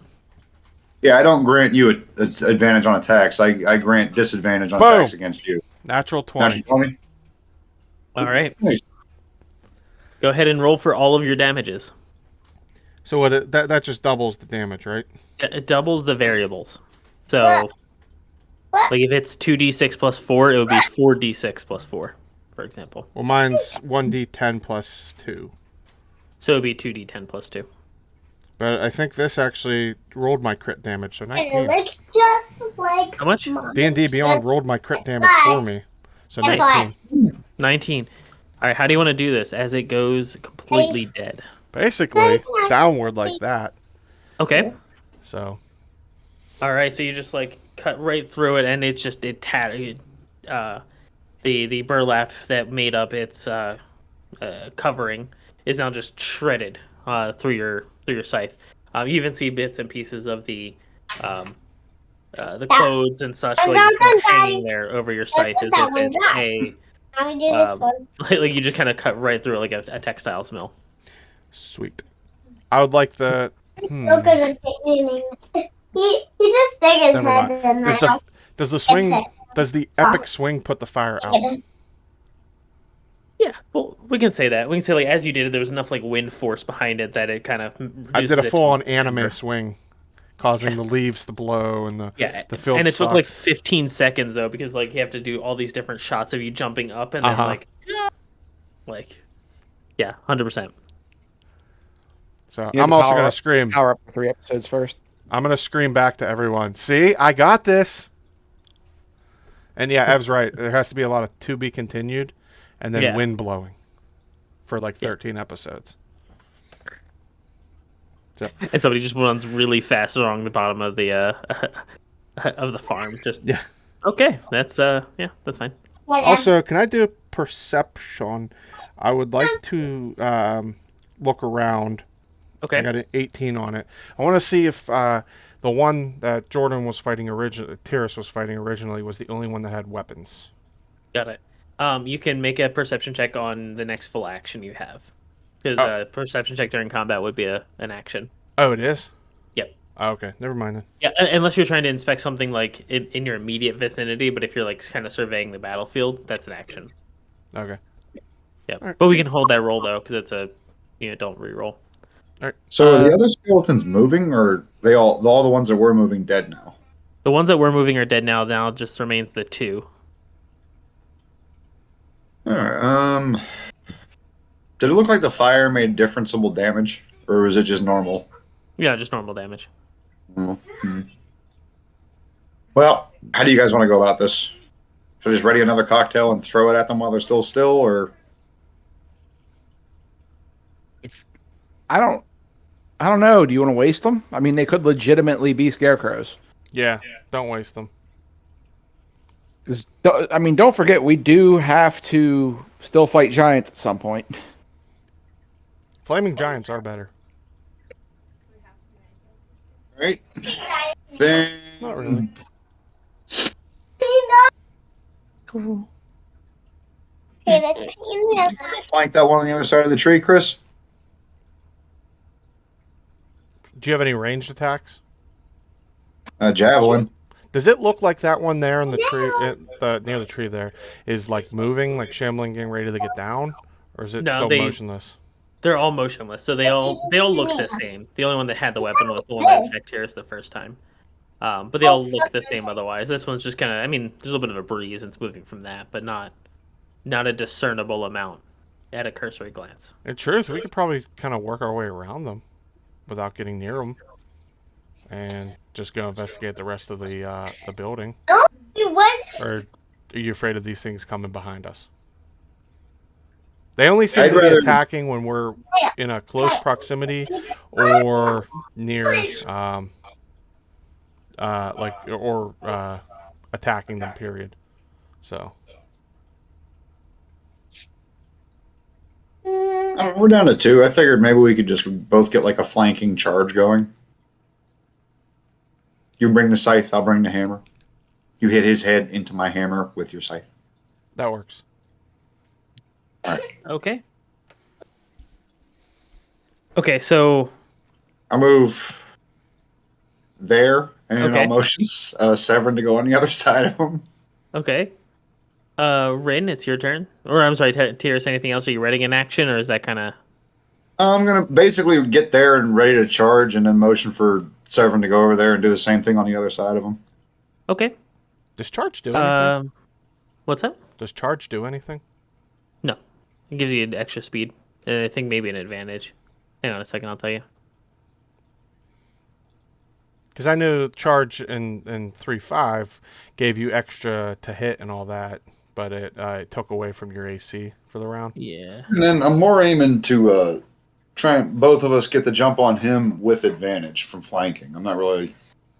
Right. Yeah, there's no... Oops. Yeah, there's nothing it gives you beyond that. All right. I'm also going to yell at the other guys, like, yeah, ready or ranged, and then ask them to shoot while we're charging. Okay.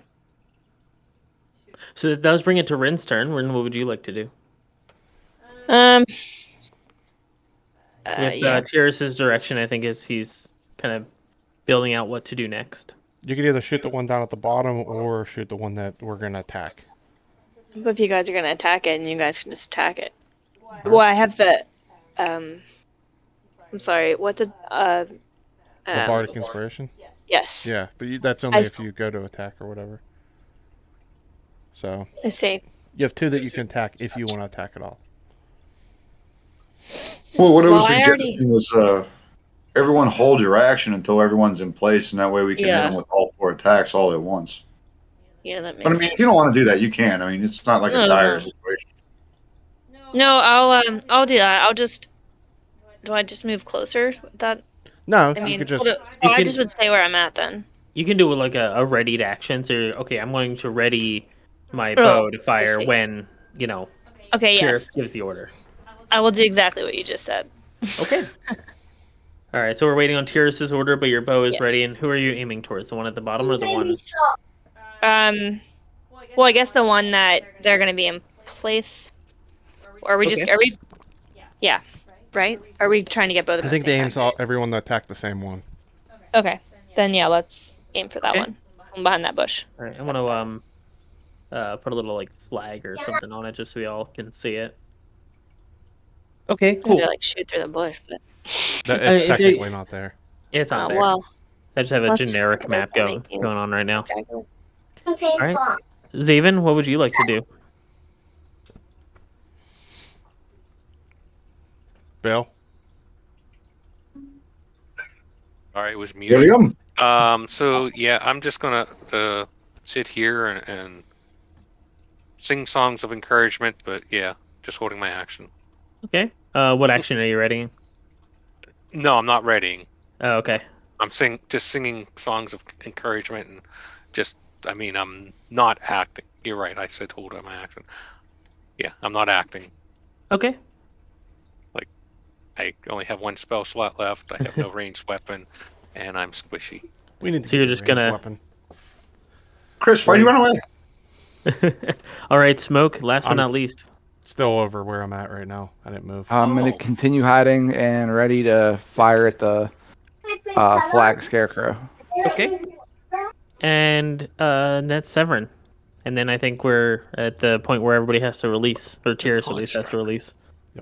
Technically, right here, Jordan, I can give you advantage. So if you want to run in, because I have a 10-foot reach. All right, I'm just not trying to set up, not trying to activate it before we're all ready. That's all. So, But if everyone's ready, then Aaron.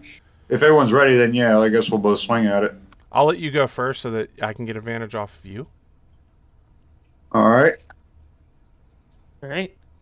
So just as a pause, this would be, I guess, your signal, right? So Rin would release her action. Yeah. So, okay, so this is happening all simultaneously. Go ahead. What are you doing? I'm gonna hit him with my hammer. All right. Go ahead and roll the hit. 9. Okay. You have advantage. You have advantage. Oh.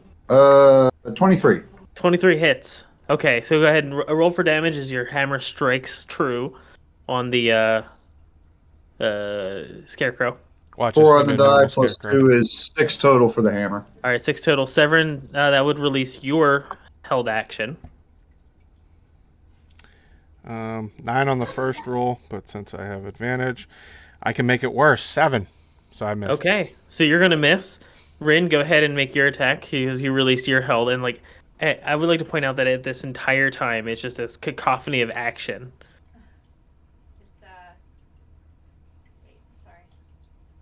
Sorry.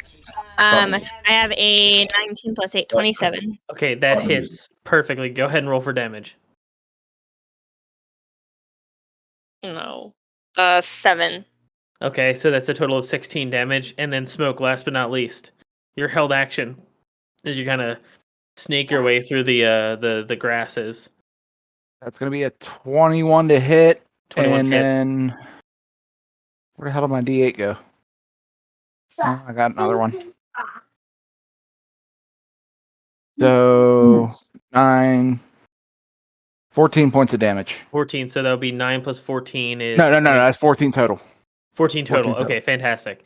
So just to kind of set the stage for a second, so Tyrus kind of like made eyes with everybody, okay, we have the plan. Tyrus then charges in as Severin moves right into position, strikes with the hammer. Severin, I don't know what Severin's doing, but he missed anyway. And then 2 arrows just come flying through and striking the scarecrow, which after the dust is settled is just a scarecrow. Perfect.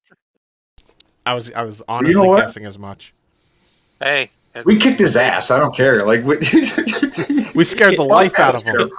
Quietly pull it down and make it look like there was a struggle. Christ, take its face. I'm taking its hood. I got the hood.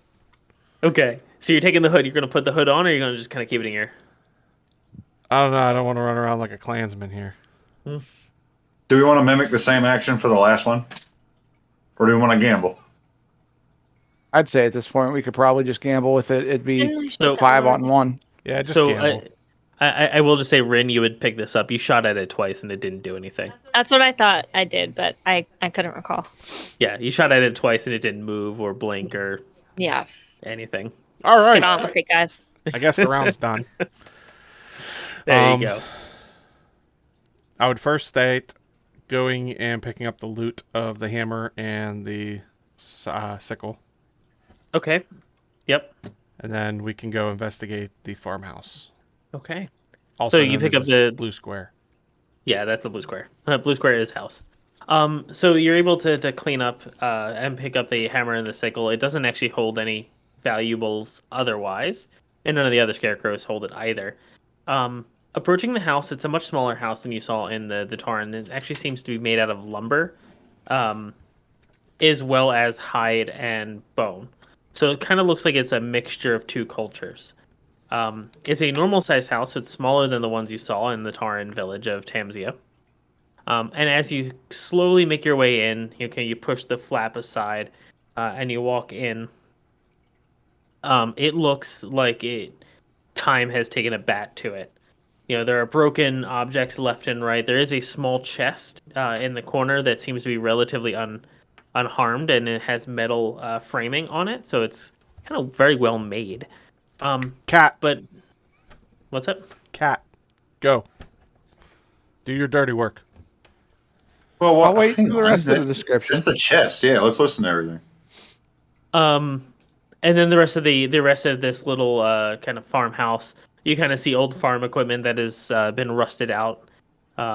There's rotted pieces of wood where the rain has just made the house almost completely unlivable. There is a bed, and the bed seems to be, very mildewy. The raw materials that had made it have since been kind of rotten away under the exposure to the elements.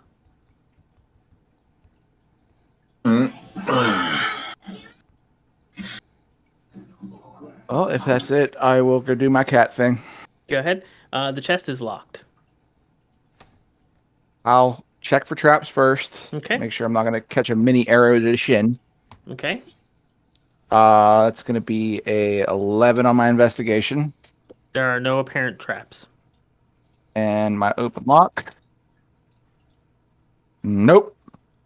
So you make a sleight of hand with with your proficiency plus whatever your sleight of hand is. Nope. Nope. Nope. What'd you get? 1. So unfortunately, you push your 2 sets of lockpicks in into the chamber, and you make the first the satisfying click whenever. I don't know if you've ever actually picked a lock before, but there's that satisfying click when you get one of the tumblers to go. Except you realize that click isn't the tumbler; it was your lockpick. And it breaks off inside of it. I'm gonna set it where I want it, and you press it on. Okay. Do you have any more? No, I only had the 1 set. Jordan, So- you want to smash it with your hammer? Yeah. I was trying to see where the hell my items are because I think I bought a crowbar. Oh, I have a crowbar. That's good. I also have a crowbar. I'll produce my crowbar. Why do we all have crowbars? I don't know. In case this happened. Okay. Can we Go try and ahead. force Whoever, it? all right, whoever's doing it, go ahead and make a strength check with the crowbar. Who out of us is stronger? And whoever does it just rolls with an advantage because I'm imagining all of you are just That's going to be Jordan. It's got to be Jordan. Yeah, Jordan, your strength's I'm at probably 14. What do you guys got? I Yeah, got 14 artificers too. are pretty good. All right. I don't think he heard you. 5 and a 2. That's pathetic. Damn it. Well, as you try to you bend it over, and unfortunately your crowbar bends in the process. Not enough to make it unusable, but enough that this will. Every time you look at this crowbar, you will remember this story. Well, I'm going to make sure that we use Chris's crowbar. That's fine. You just hand Chris's you hand Severn his crowbar back as if it were all right, here you go, that didn't work, and then you just move on as if nothing had happened to it. I'll do a search around the house and see if I can find the key. Okay, go ahead. Go ahead and roll I guess an investigation. 18. 18. There's a key under the mattress. Oh, get the key and try to. Wait. Go try that. You broke your lockpicks. Huh? You broke your lockpicks. You try to put the key in, and it's blocked by remnants of your lockpick still inside of the chamber. Can I use the remnants of the lockpicks to try to fish the lockpicks out? You can. Go ahead and roll a sleight of hand check. 1. 27. 27. Okay, you're successful. You're able to kind of finagle it out. The lockpicks are broken still, but you need to break them a little bit more to get it out, but it's out, so now the key will work. Okay, I'll try the key. All right. The key, you hear the click, and then the lid kind of comes up about a millimeter right off of its haunches. It then attacks you because it's a mimic. I was worried about that. No, I'm kidding. But if only, right? But no, you one of these times, I'm sure. But no, you open it up, and the chest kind of creaks open. It's a very lovely chest. You can bring it with you should you want to. There's even a small cart on the outside if you would like to take that. But inside of the chest, there are 17 gold pieces. You writing this down? Yeah. There are 2 blankets. And then and then 3 potions of healing just kind of tucked away in this little, what do you assume to be a doomsday kit.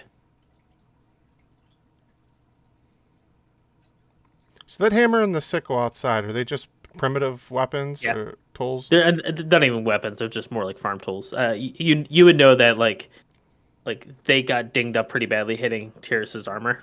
If I was to sell them, how much can I roll appraisal or something? There's no real appraisal, but yeah, you can roll a whatever check you want. I don't know what the hell. Skills.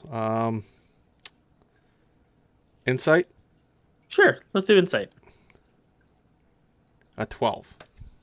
Yeah, I mean you can sell them for like a copper a piece. Okay. No, it's one of those it's trash inventory. You know what I mean? I don't want to discard it because money's money, but yeah, but they're not worth all that much. Okay. Anything else you'd like to do in this home? Or I know Smoke. I'm sorry, you were just searching for the key, correct? We got the key and opened the chest. Got it. With the rest of your perception, there's old pieces of paper.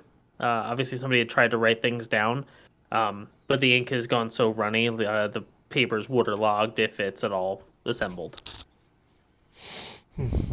I'll ask our resident bard if he would have a means of discerning the writing, given enough time to rest. I.e., would mending work on that? Mending could work. You could try it. I don't know. Mending's He has a it. cantrip. I don't have it. Okay. Do you have it, Tyrus? So I'm trying to look now, but depending on which character sheet I'm using, I forget what the spells are. Both of them should have a spells button you can click. All right. Well, while you're looking for that, if you don't mind, I want to run to the bathroom real quick, and then we'll rejoin as we kind of set away from the small farmhouse. Or is there something else you'd like to do? It is, by the way, safe enough to rest here if you'd rather. I was saying, can we complete a long rest to get HP back and all that? You can. That would be a full day, so it's an 8-hour. So you wouldn't be able to. Short rest, you still get HP back. Yeah, short rest, you can get HP back. We'll do a short rest then. Okay. You just don't get your spell slots back. Can Evan still use his set to disarm or break into stuff, or is it like broken now? It's broken.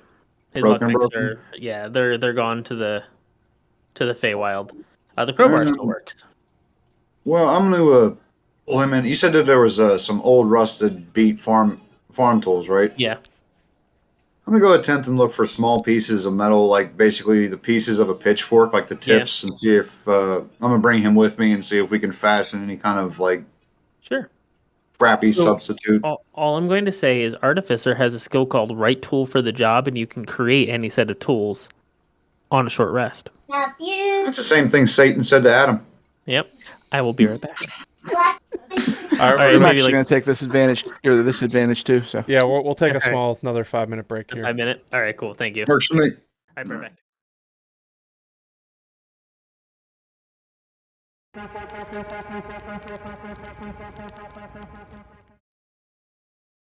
Captain's logs. Han Solo. I'm captain of the Millennium Falcon. This is Captain Jean-Luc Picard of the Federation starship Enterprise.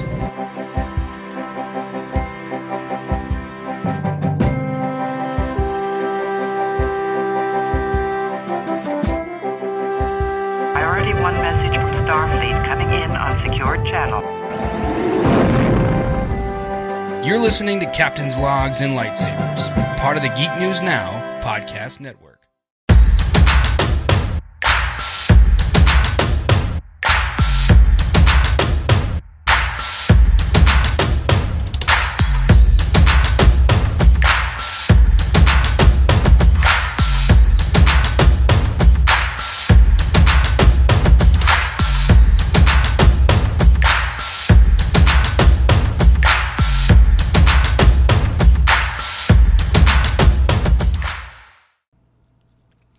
apologize again, everybody. As you can see, had some audio issues again. Streamlabs and myself aren't really connecting properly. I'm still learning the program, so stay tuned with me. I will get this down packed.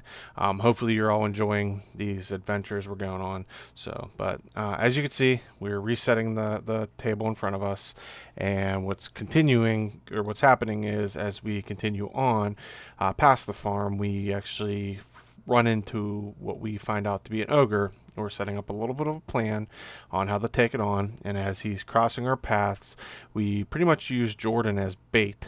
So he comes out, and it's actually pretty dark outside. I'm hiding in a tree right there. It's the same area, so yeah, it's actually nighttime. So Jordan comes out, uses him as bait, gets them to come after us. We all start fighting with him.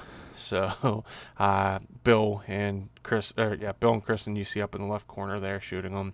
Jordan's whacking away at him. I use my Witch Bolt spell and a Hex, which gives him necrotic damage. And then Ev's back there attacking him from where he's at over on the left-hand side there. So we kind of make short work of him for the most part, surprisingly for a giant. But an ogre's still an ogre, so you never want to be too careful with them. So, but to continue, we end up downing them rather quickly for what it was. It's dark. Up on the right hand side, yeah, as you see, he's dead. Up on the right hand side, there's a little bit of a camp he made with a fire and all that. So he actually heard us, and he was coming out to investigate. So we ended up killing him and taking his camp. I really didn't have much on him besides like an amulet worth some money. So, but this is where we will leave off. Until next time, when Kristen and I actually return from Disney. So hopefully in about a week and a half, you'll be able to get another new episode streaming. So check out my stream, Blackout the Reaper. Again, I do apologize for the audio technical difficulties. I will get this down pack at some point. I swear to you, I will make this work. I'm gonna learn it all properly, and hopefully stay tuned for a new a new scene setup. So thanks. Have a blessed evening, everyone.